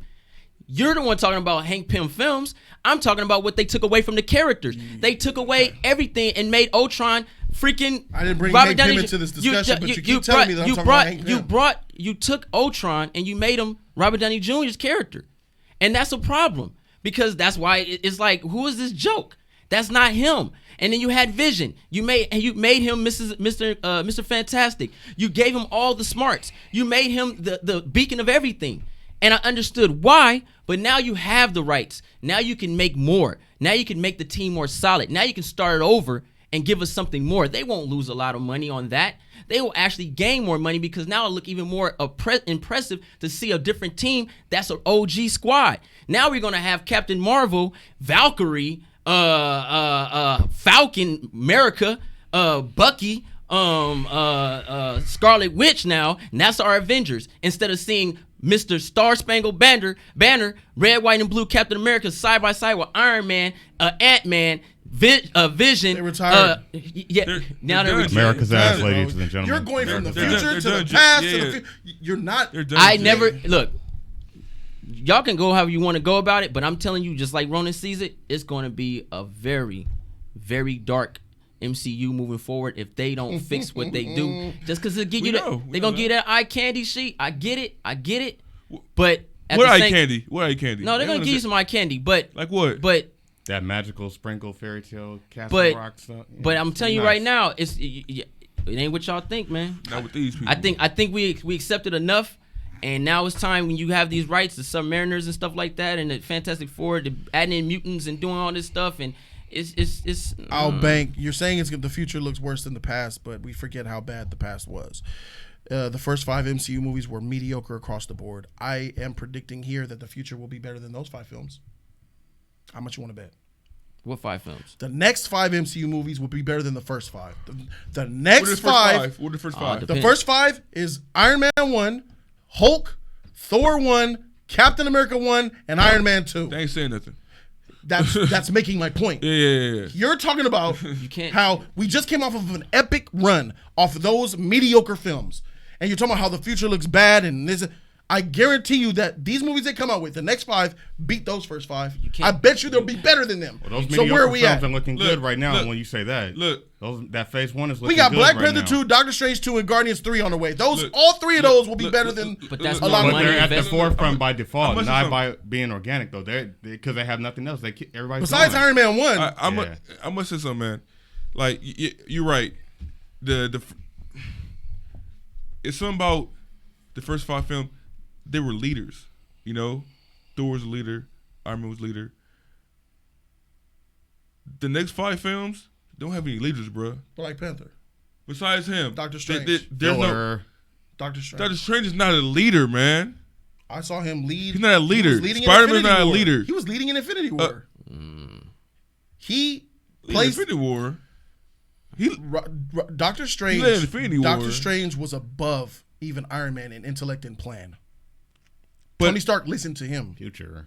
Chopped his power. He told him about the stones. No. That was Juan that told him about the stones. Everything. He didn't even tell him about the stones. That was Juan, bro. The whole plan of Endgame and Infinity War went through Doctor Strange, bro. It was his foretelling. It was him telling Tony what the Endgame was. It was everything went according to how Doctor Strange foresaw it and told them how to execute it and what should be wait for it. Iron Man is the most popular. I'm not saying that, but I'm talking about as far as like Godfather, like Sidious. Strange is above Iron Man. He's a next level that Iron Man can't even begin to comprehend. Same thing. It gets the point. Iron Man is stronger than Captain America. Captain America is leader. Yeah. Strange is stronger than Iron Man, but Iron Man was a leader, bro. Yeah, Strange had more knowledge, but that make you. I didn't say now you're going to the leader. You said a leader. Doctor Strange is a leader, bro. He's not a follower. He's not. Let's assemble. He's not that, bro. I think he's more of a lone soldier. Illuminati. Yeah. He helps when he needs. That makes him a leader. Illuminati. He's not a follower or a leader. Yeah, he's like in between, bro. Yeah, he's his own man. In between? Yeah, in between. Yeah, he's a thug. In my opinion, when you're on your own and you manage yourself, you're your own leader. You're a leader. When you don't go by no one's rules but your own, that's a leader. A leader of himself, not a leader of men. Yeah, that's why he was a terrible doctor, quote unquote. Like people didn't like him because cocky. He was on his own level. He was always in his own mindset. He's a leader of men now, bro. All right, that's fine. I don't think so. It's already grew. I don't think so. I don't think so. I think he's more of a solo character when it comes to himself and his world, and he does what he has to do to protect that world. And the stone. Shout out to Thor Ragnarok for them coming to him for help. Yeah. He's very his own little small circle. Because you go to somebody for help doesn't necessarily mean you're leading them. You just ask for assistance. The first 5 movies on these characters so far. The first 5 movies had better characters, but the next 5 movies gonna have the better movie, I guess. They'll be better. I'm sure of it. Bigger budget. But the first, that too. But the first 5 movies had the better characters. Bigger budget doesn't necessarily make a movie better, bro. It just means more explosions, and for people like us, that doesn't blind us. I think honestly, if you take the next 5 films compared to the last 5, nothing that they come out with will triumph over the Avengers. Period. Avengers isn't included in that first 5. Why does that's the end of phase 1? That's movie 6. Oh. He's scared now. He's scared now. Avengers not in that. Hold on. Wait. Wait. Story. Wait, no. Avengers doesn't Phase count. 2 started with Iron Man 3. You put it in Avengers. Yes. Oh yeah, so Iron Man six. 1 and 2 is before Avengers. But Avengers is still Phase 1 though, right? Yes. Yeah. So Okay. I didn't say phase. I said first 5 movies. He said first 5. Okay. All right. No, I didn't say for a reason. You're adding a team up movie. Okay. That's Okay. OP and Well, it doesn't count. I was just going. You're adding a first team. five. I think I was just trying to make sense of it. But the question was right. the first Phase 1 versus Phase 4. Should have been that. Because you wanted it to be that. No, because you And still put Guardians in. That's a team movie too. So Guardians is a team movie. And then Phase 1 versus Phase 4. Well, it's not. It doesn't count because then Phase 4 can have 15 movies in it. Like Phase 3 was long as shit. Phase 4 can have a lot of movies. Phase 1 was only 6 movies. Yeah. So you can't compare phases. It's not fair. Yeah, you can't. But at the same time, Guardians is a team movie, and they just added Thor into that roster. So I mean, it's the Guardians. Should we just count solo film for solo film? Or you count solo film for solo film, you're still gonna take an L if you bet on the original. Take your stance, stance, J3. Past or the new? I want to hear it. I think the past has, like you said, better leaders, better structured characters, more fleshed out than the new ones. The new one's gonna have the eye candy and the fun and special. The question special remains: effects. will the first 5 Marvel movies be better films than the next 5 that are gonna come from this point on, including Spider-Man: Far From Home? You said from home. You said films, not what they look like, ladies and gentlemen. Films, not entertainment. I say yes. All right, we got him. Fool. He said yes. J3 said that the first. You want him too? Yeah, I want him too. Right. Fools. Jake. Ronan? Do you agree with that? Yet. You don't know? Yeah. I don't know yet. So HT3 and J3 right now. Are banking that the first 5 movies, Iron Man 1, which is the only good one, Captain America, mediocre, Hulk, Thor, and Iron Man 2 will be better than Spider-Man: Far From Home and the next 4 Marvel movies that come after that. Better films. Yes, man. Films. No, you make that clear. Films. If you're talking about money and all that shit, that's different. You ain't saying that for them. No. For me, it's all that matters. If you win, you win. The first Iron Man and the first Cap probably will be the next 5 MCU films, bro. Just film alone. Of course, no money. Just film alone, bro. I believe that. Yeah. All right. Well, that's the bets in the books. Rashad C put $5 out. Shout out to Rashid C. Donation, he says, Namor, Silver Surfer, Latveria. I'd like more stuff outside these states in general. Ronan, thoughts on the Shang-Chi announced film? See, I completely forgot about the Shang-Chi movie. I didn't think it was going to happen, but what is that? I hope it does. Martial artist MCU. Okay. Yeah, this goes back to what we've been saying before, man. They need to switch things up and just take gambles and risk it with new characters, man. I think it's just time. Like, don't worry about connecting the movies anymore because that phase is gone. Just do one-off standalone movies. And if they meet somewhere down the line, then build a story around that because now it's flowing. You know what I mean? Just make simple, like one continuous film and then just do continuation. Everything doesn't have to connect. And I think that's what the MCU was kind of based on because that was the foundation in the beginning. Just make a good movie. And if you want to connect them later on, then that's fine. So I think this is kind of good news. This is a little bit of a light at the end of the tunnel because the previous question you just asked me, I really don't know how I feel. Like I know how I felt about the MCU before Endgame happened. And, the slot that we have coming up, I'm not really too hyped about it, man, because I like that OG team. So when you give one-off characters like this, I don't know what role Shang-Chi is going to play. I do know the character, did a little research on him, and I like him. It's going to be exciting to see where he fits in. And that's all I'm going to bet on, man. And I just hope they stay true to the character and to the martial arts because, again, when you bring in characters like this, you're bringing in certain genres based on who the character is. And I think it's kind of cool that they're bringing this type of martial arts aspect to the MCU. That's kind of new. That's fresh. That's innovative. You know what I'm saying? I've talked about that, and now it seems like they might actually do it. So, yeah, it's cool. And whatever other character you bring in, hopefully you bring something new to the genre and to the MCU as well. So if you're doing that, I'm all for that. But, we're going into this new wave. Everything does not have to connect. And I think we're so worried about tying the movies together, the characters don't get to shine on their own because we're worried about what's going to happen next and what the mid-credit and post-credit scene is going to be. And that's kind of how it was. So if we can get away from that, I think we'll be okay. Okay. So Shang-Chi, yeah, well said, I'm down for that. Well said, man. I'm glad that Differences of Opinion right here on Jody's Corner Live, where we keep it 100% always, all the time. Subscribers, do not forget this moment. Timestamp this moment. Place it in your catalogs, in your calendars, especially moderators. Remember that we have J3 and HT3 banking that the first 5 Marvel movies will be better than the next 5 Marvel movies moving from this point. Third one was tight, bro. Keep it up. Yeah. What else was tight? Iron Man 2 was kind of good, though, if you think about it. No, Iron Man 2 was trash. Stop it, bro. Iron Man 2 Thor 1 was tight. I see what you're trying to do. Stop. You could keep trying. Wait. You could try to make it sound like Thor 1 was tight, but it ain't going to work on me. Out the 3 Thor movies, the first one was the best one, bro. I agree.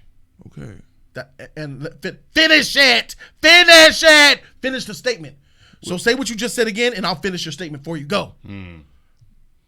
Out the 3 and 4 movies. Out the 3 Thor movies, Thor 1 was the best one. And Thor's trilogy is the worst trilogy in film history. But we're talking about the first. Miss me. First Nah, 5. Nah, we ain't talking about name Thor a worse 2. trilogy than the Thor trilogy. Phase 1. We talking about Phase 1. Thor. We ain't talking about the other one. So hold on. Name me a worse trilogy than the Thor trilogy. Iron Man? No.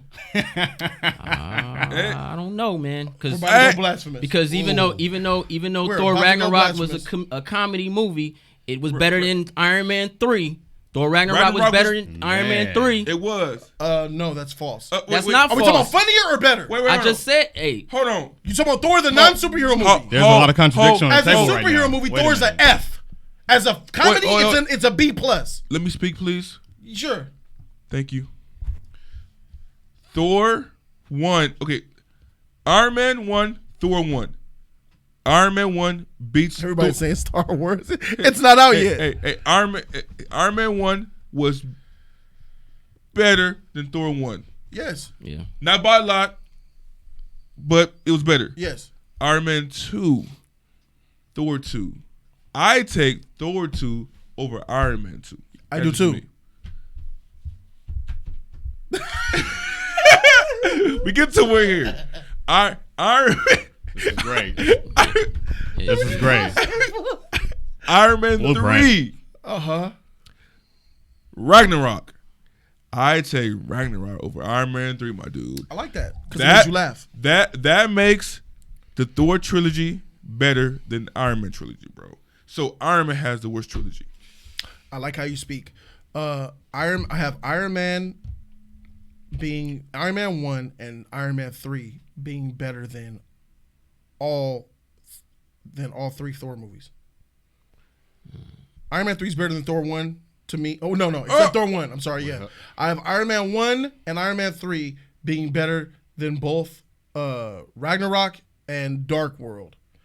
And then Iron Man 2 is just filth. Well, I always say this. At least Thor was somewhat of Thor, more so in character than Iron Man was in Iron Man 3. Let's remember he was never in his suit. The God of Thunder? Yeah. And he got electrocuted and it had a lot of corny dumbness in it. Yes. But at least he still fought the Hulk. At least he had a final battle. He's reaching now. No, I'm not. At least he fought the Hulk? At least. That's a consolation. That's a good thing. It is a good thing when you are Iron Man and you're not in your suit throughout the movie. That's a problem for me. Robert Downey Jr. was not in his suit. Boxer. And half the movie, he was not in the suit, walking around with a kid. He didn't even know. Hey, Jody, man, you can't fight. Hey, man, at least I can beat my son up. That's what you just did. By saying the Hulk. That motherfucker we just saw, that is weak. That's not the same Hulk. No punch Hulk? That's not the same Hulk that was in Ragnarok. That one was a little bit more fierce than the one that we got in the joke in Ragnarok, and he was trash too. He was a joke. Got bodied by a wolf. Hey, we can say Thor 1 is better than both Iron Man 2 and 3.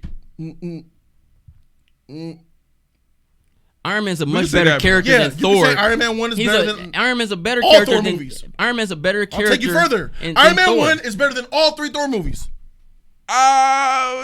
You take this shit Ragnarok. Take it. Ragnarok. I like say it. Make it come out your mouth. Say Thor Ragnarok is a better superhero movie than Iron Man 1. I want to hear you say it. It's not. No, hold on. In a moment. I want you to say it. I'll go after you. I want you to say it. Stop it, bro. I can't do it. You can. Of course you can't. It's not though. We're talking about the trilogies, right? I can't do it. So I'm in a bit of a predicament right now. So I'm gonna address the sequels in the Thor trilogy and Iron Man trilogy. The only ones I really hated in Iron Man and Thor's was both of the 2s. I like the 1 and 3s on both sides. That's where I stand. Yeah. Iron Man 2's what it is. It's terrible. Same to me. Thor Dark World, terrible. But I love Thor 1 and I love Thor without the Mandarin Iron Man 1 and Iron Man 3. That's the only thing that hurts. And I like what Shane Black did. Without that Mandarin twist, bro. But it had it though. Yeah, but it had it. So but trash. No. That's what was trash. That's the fan in me. Is still out there. The fan in me tripping out off the. If I'm looking back as a film, Iron Man 3 is better than Ragnarok. Depends what kind of film. Iron Man 3 is a better film than Ragnarok, bro. It's a better superhero film than Ragnarok. But then you just said that's the fanning. If you look at it as a film, what Shane Black did with Iron Man, I'm not fanning. No, that's the saying. It's better film, better movie. But if you look at it, depends what kind of movie you're looking at. See, Shane Black came in. Let me clarify myself. Iron Man 3 is a great Shane Black film. Go ahead. And then Iron Man 3 is better directed. It has better acting. It has better cinematography. It just looks better. It's a great Shane Black film. But it has a better villain. It's a more not comic book Shane Black movie. Yeah, it's a more of a. I forgot about Hela. Oh, never. Does she count as a villain? She's like an anti-hero. Nah, she's a villain. All right. But that girl is a villain. But you know what I'm saying? You got smoking dope. You have he is. Thor. They were going more for a comedy superhero movie.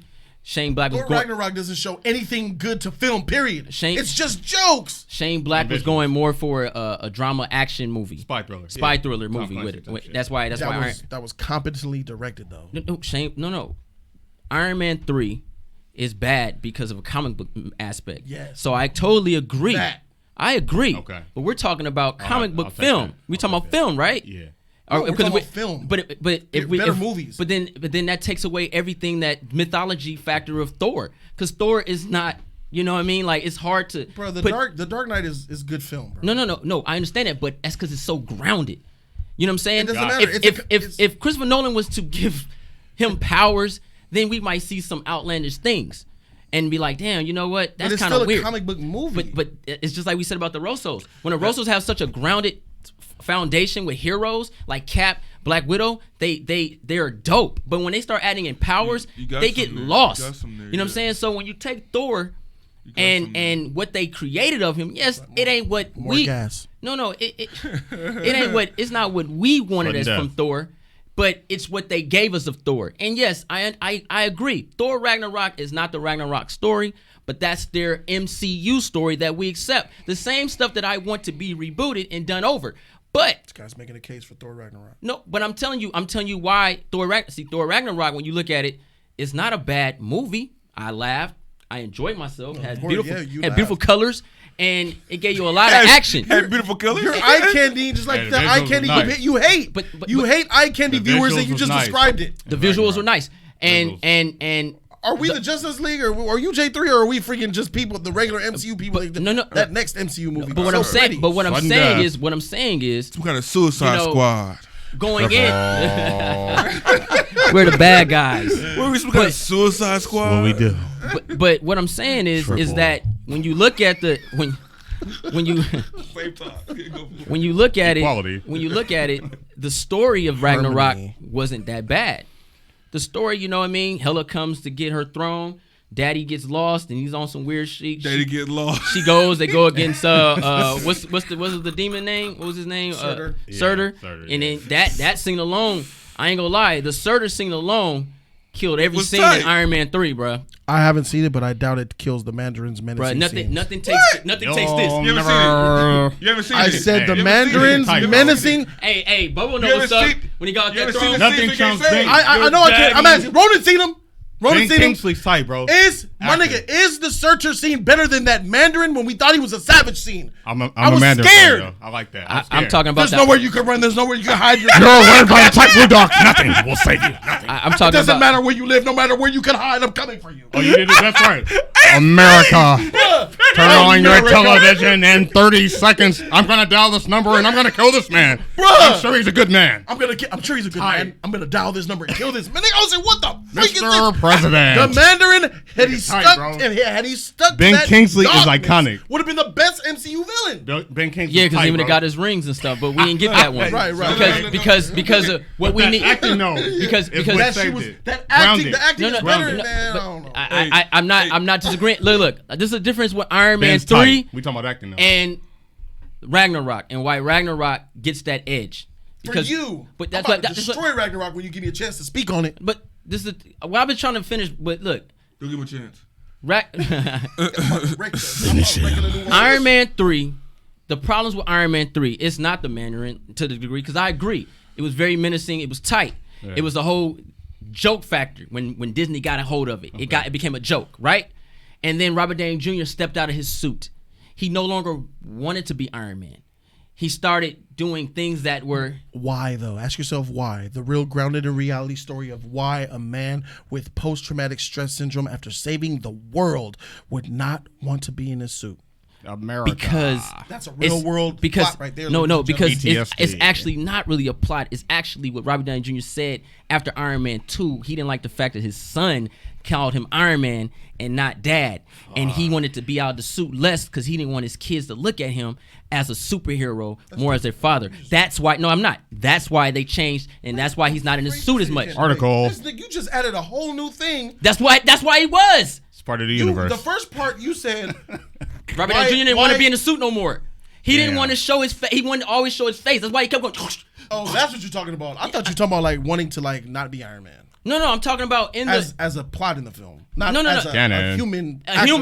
Oh, then, I'm talking about that. Yeah, I'm talking about that. I'm talking about in the story. I know the post-traumatic bullshit. Yeah, I'm talking about the story. I know that, but that's why we got that. And I dug it. You know what I mean? He was trying to really compete with Dark Knight at the time. That was the competition. He wanted to learn a little couple moves, be more than just a man in a suit. I get it. And the first half of Iron Man was really dope until he walked to that goddamn door.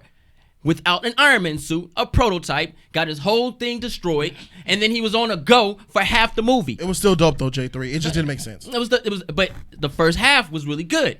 The first half of Iron Man 3 was dope, and then it fell flat.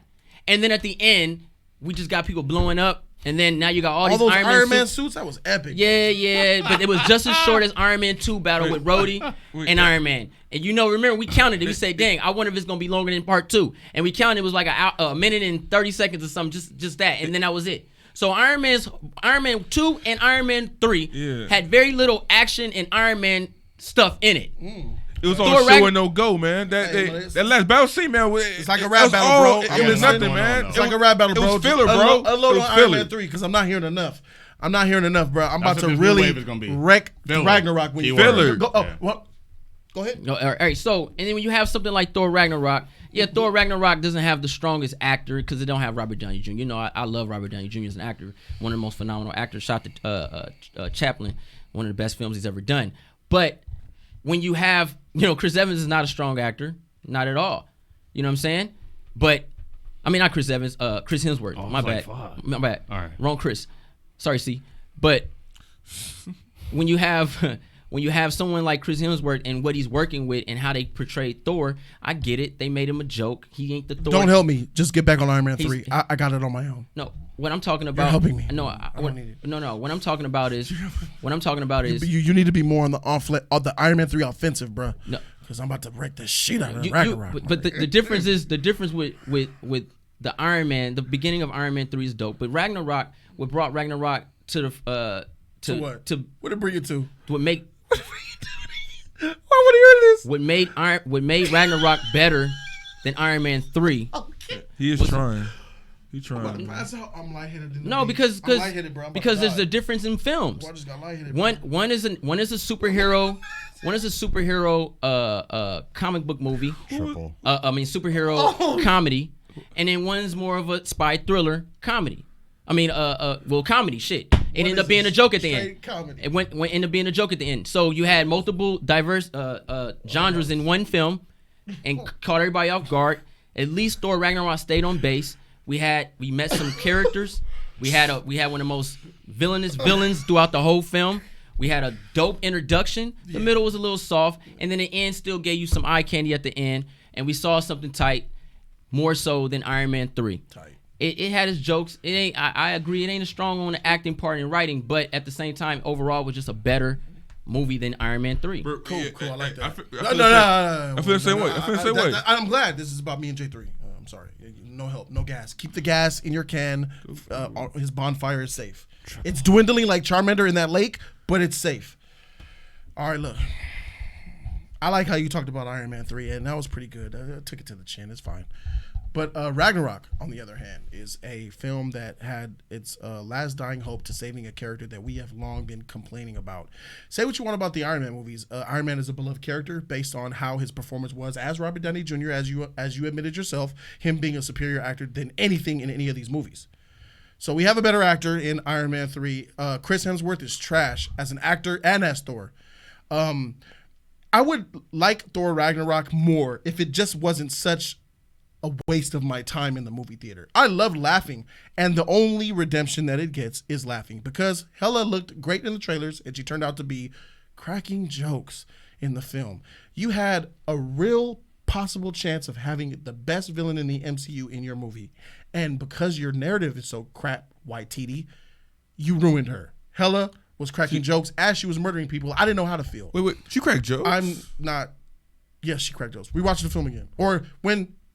Yes, she cracked jokes, or she did things in the vein of humor. Okay. She was being funny. Toying with people. She was being funny. Okay. Now I would. I like how HG3 likes to help J3. I know that. I know your man needs it, bro. I know why you're doing it, HG3. I know you effed up. I'm just saying. You're helping your man out, bro. I like how you he cracked jokes.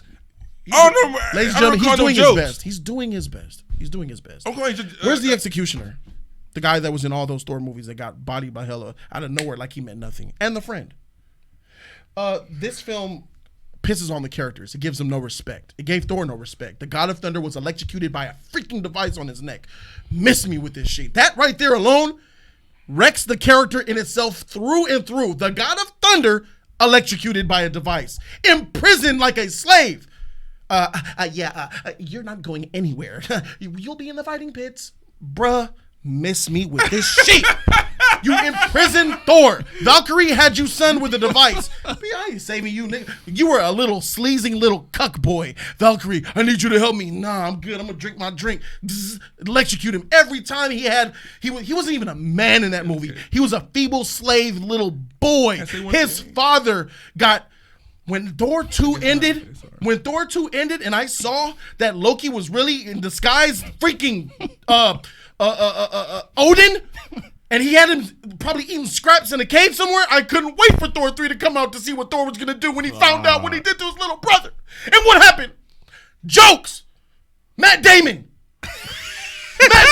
Broadway. Shakespeare. Matt freaking brother, I know who you are. He didn't even get mad at his brother. His father faded away in front of their eyes. Oh, nothing. No cries, no tears, no emotion. Nothing. The destruction of Asgard was wasted on laughs. Thor Ragnarok is not just a bad movie. It wrecked the trilogy. It ruined movies outside of itself. At least Iron Man still lived on after that, bro. After Iron Man 3, it was a bad movie. I'll give you a bad movie. But we couldn't wait to see him in Ultron. We still couldn't wait to see him in Civil War. We loved Iron Man still, and we couldn't wait. Thor after Ragnarok was a freaking thorn in my spine. I hated seeing his guts. And now look at him in Infinity War and Endgame, huh? He's still trash. Iron Man survived, bro. The death of Asgard was a joke, bro. Everyone died. And then all of a sudden you turn it to, Asgard's not a place, it's a people. You disrespect my intelligence with that bullshit. A plot device that told me in the 2 films that Asgard is to be protected and cherished and loved. And then in the 3rd film, because you make so much jokes, Taika Waititi, you freaking whack director, he's good for comedy, nothing else. Asgard is a place. It's a people, not a place. It's not a place where you go. That's why we have Endgame. Asgard? Endgame? Why? Yeah, because of Ragnarok, bro. That's why Endgame has that Asgard, bro. Anyway. It's the sheer totality that Ragnarok did to bring down all these characters, bro. Not a single character in that movie made sense or elevated. They all de-escalated, and it de-escalated the canon of Thor. Iron Man 3 is bad within its own film. I'll give it that. Ragnarok ruined everything for the character Thor, bro. And it was Ragnarok. We still had hope after Dark World. Ragnarok ruined that shit, bro. All right, well said. So let me go ahead and go back on. So Iron Man 3, you guys forget about Rhodey, the Patriot. Broke that screen. What's his name? Iron Patriot. Iron Patriot. So we got Iron Patriot. That doesn't count. You can't have him. Why? He's in Terrence Iron Man Howard. 3. No, Terrence Howard was fired. He's in Iron Man 3. That's an adjustment. We're talking about Iron Man 3. We're talking about Iron Man 3, and we're talking about Thor Ragnarok. Tony. So we're talking about Iron Man 3. So when you compare the whole level of character developing, yeah, I'll give you that. We're gonna finish up with J3, y'all. Iron Man's always, it's Robert Downey Jr. I would never argue or disrespect the man's acting, never that. But as far as in his film, the people surrounding Iron Man, Ben Kingsley's dope, really dope. But Hela also was really good at what she did. And I also think that, Sir Anthony Hopkins, yeah, they downgraded him and made him a homeless bum. I get it. I understand it. I know what they did. But the difference with Iron Man 3 and Ragnarok, Iron Man 3 was the 7th film. He didn't have a chance to ruin nothing. And they ended it with Iron Man 3. They didn't give him no more movies after that. Instead, put him in everybody else's film. Kind of gave him that, the Ant-Man treatment. Throw him everybody else's stuff and let him shine. Let me holler this real quick. So, Sophisticated Legrone says, y'all need to stand up to this dude. For some reason, he believes his opinions are facts. I know what you're going through, Sophisticated Legrone. I'm going to address you right now. I don't. All that shit was just opinion, and I understand it. It's your insecurity that made you feel uncomfortable as I was talking. As I was talking, giving my opinion, you felt like you were being preached to, and it made you uncomfortable. That's your own insecurities as a man, bro. You have to deal with that on your own. Everything I said was just opinion. Sorry for cutting you off, J3. He could be talking about me. I don't know. Still, it doesn't matter. Even if he was talking about you, you're not speaking as if your opinions are facts. We know that they're opinions. Yeah, saying that him saying what you or I believe. Yeah, you're out of there. You don't know what the freak we believe. We're just giving opinions on comic book movies. Yeah, you don't know if I'm bluffing or not. That's inner. That's an inner insecurity. It's like when a dude comes up and he pulls out of a flossy car on 24s, dangling swag like, and then the nigga's like this. You think he tight? That's you're whack, bro. I think he tight. Well, that's what that is. Be like, what's up, bro? You know I get all man. You know I'm out here stunning, bro. And then the dude in the corner's like, he think he all that. That's who you are, bro. Yeah, that's the type of motherfucker you are, bro. For saying some shit like that. Anyway, go ahead, J3. All right, so the difference, and this is what we do all the time anyway, so I don't know where y'all gotta get over that. But the thing is, when you have see, look, he said kill yourself for sure. He's triggered, bro. You just wish death upon me, bro. Oh. Hey, you just did I say hater? Didn't I say he was a hater? Bruh, because of what I said, I made you feel worse again with your low self-esteem, and you just wish death upon me, bro. Hella show. Hey, Godspeed, my brother. Night's Watch. You proved my point. Go ahead, J3. All right, so, but friendship. When it comes to Iron Man 3, you have your side characters, you have Rhodey and everything like that. Yeah, like I said, I would never take anything from Robert Downey Jr. as far as acting abilities. But Thor Ragnarok just gave us a better journey than I think Iron Man 3 did, because it became a joke at the end. And it was a really, at least we knew what we were getting into once we sat in our seat with Thor Ragnarok. We understood the dynamics of this film. We got it. Iron Man 3 effed us up. It was like, damn, straight twist, plot, everything. We're worse than the M. Night Shyamalan film, because it was like, whoa, we went serious to traumatic stress, and then now I'm Iron Man, I got suits, and then it's become a joke, and he's not really the villain, it's this white dude that melt people. It just was all over the place. The script fell apart drastically. Red chest dude. White dude that melt people. Red chest dude. He gets really hot. Guy Pearce. At least Thor Ragnarok kept the same beat throughout the film. Yes, I was the first one to acknowledge this motherfucker's getting electrocuted. This makes no sense. It was an engagement, my bad. But what? It kind of makes sense why he got shocked. He's Thor. He should have fried it out. He didn't know that his powers came from the hammer, and then his powers came from within himself. He thought his powers only came from the hammer, so that's why he got shocked. So I don't know about that one, G. Cause hey. Cause Loki didn't get electrocuted, bro. He shocked Loki and he stayed awake. Remember that? He still got shocked though. Loki was like, No. Thor was knocked out, bro. No, he still got shocked though. I don't know about that one, man. I don't know. He still, bruh. He thought his powers came from the freaking hammer. He didn't unlock his powers yet. One of these days, you're gonna be my wingman, and I can benefit from some of these astronomical feats that you go to support your homie, bro. I love it. I love how you ride for J3 and shit. I want that one day. Hold on. Can I have that? Think about it though. I don't know. Bruh. No. But he thought his powers came from the hammer. But hey, have you ever seen Thor do lightning while his hammer pre his friggin' when?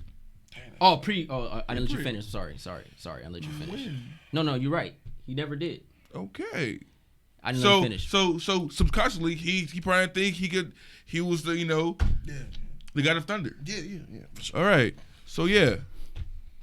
There you go. But at least we understood. I would direct you to Infinity War, where he became not about your own inner power, but you need a hammer.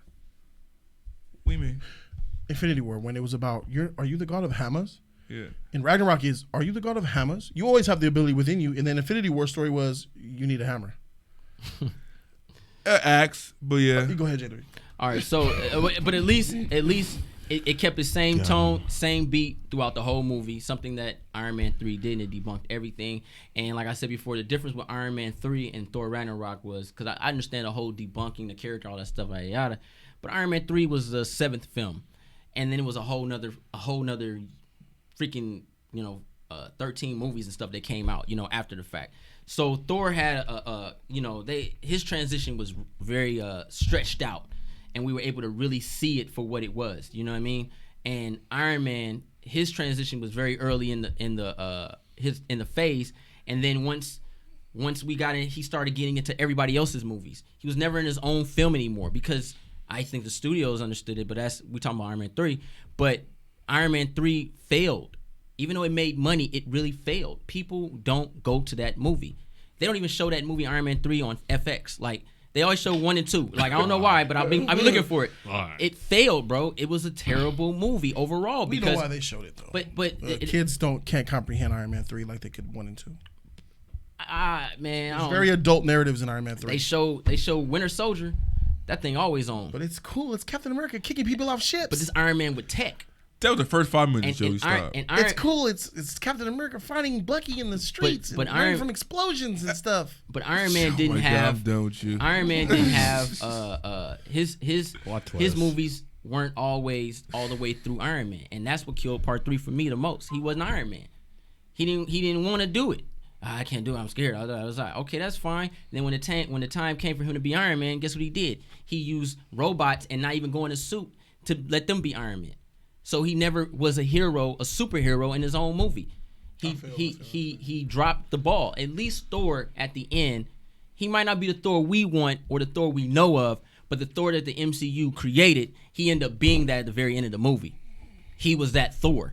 And he got bodied by Thanos at the end of his own movie, but he was Thor at the end of the movie. Something Tony Stark has always been trying to find himself throughout his films. And even at the end of his own Iron Man movie, he never was Iron Man. He became Iron Man when it came to Civil War. That's when he became in someone else's movie. That's the difference. And that's why I will always give the edge over onto that one. They both whack though, but yeah.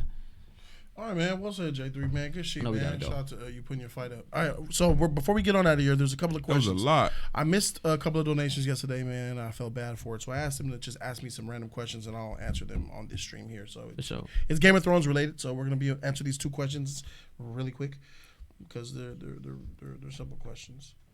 All right, so this is going to be coming. So shout out to JG Shaolin, the terrific, for the personal training meal plan. Yes, shout out to him, bro.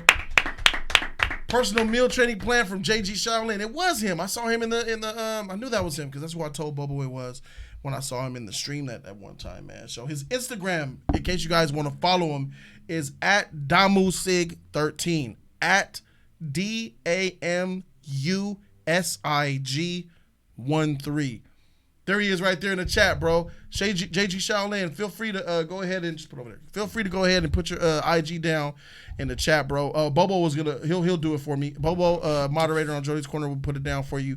Thanks for the meal plan, bro. I got it right here. I'm checking it out. It's a little strict in some parts, bro. I'm gonna waver off of it a little bit, but I'm gonna use this as a template, bro, according to what Kosh Reminder gave me as well. So thank you so much for eating healthy and being trying to be skinnier. Facts.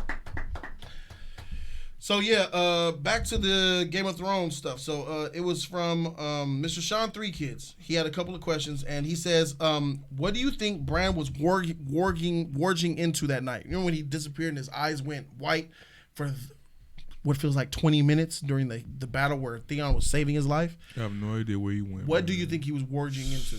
I have no idea. Well, I saw him go into the birds, and that's all I can say is that's all birds. We see. Like, and then it panned off because he seen the Night King, and then it panned off to the Night King, and then it didn't follow the birds anymore. But he was flying. He was with them Ravens for a long time, bro. But I can't even predict. I can't even guess. I don't know where he was going. I have no clue. I'm lost in that one. I'm lost either. I think they'll probably fill that in next episode, I think. Ronan? Oh, yeah, you don't watch Game of Thrones. J3? I'll get to it when I'll be honest with you. I think he was calling for backup. I think he was like, I think he seen something because when he went, it was like 6 Ravens, and they all flew by, and they looked like they were going to either west or they were going south. So, I think he possibly was calling for backup, and it might have something to do with what's to come. Or he was getting them out of the hell out the storm because he needed them for later on or something. I don't know.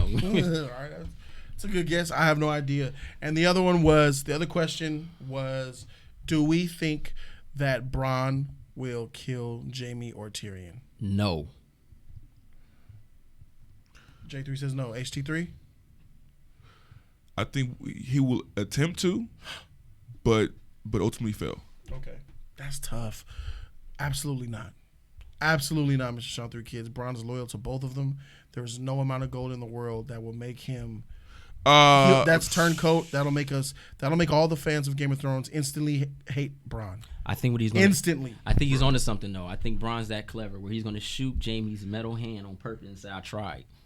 Oh well, that's different. But that's not what he meant. Oh, okay, my bad. Yeah, it was. Wow. Shout out to Eric Meegan, says he was warging into some cooch before he died. Real talk. I wonder how a cow feels. Hey. When the animals them cow cooches are deep, bro. Just saying. hey, when they be drinking the sperm thing, they be going. That's nasty. Oh God. Full shoulder. Thank you guys so much for tuning in to this episode of Jody's Corner Live that went for 2.5 hours of straight content. We went an hour after, but that's what happens when you have a lit panel, man, and we giving up these opinions, bro. Hope you guys enjoyed this, man. This is Jody's Corner Live, episode 6. We'll see you guys tomorrow on the Just Us League live channel. I'm trying to get that up and running by tomorrow. If not, see you on Jody's Corner for the Just Us League live. And that's it for me. Thank you to Ronan Joe Genji for helping me out, man. Triple. HD3. Hey. And J3 for being here, bro. What up? Thank you guys so much. We the Just Us League, and we out this thing, man. Deuces.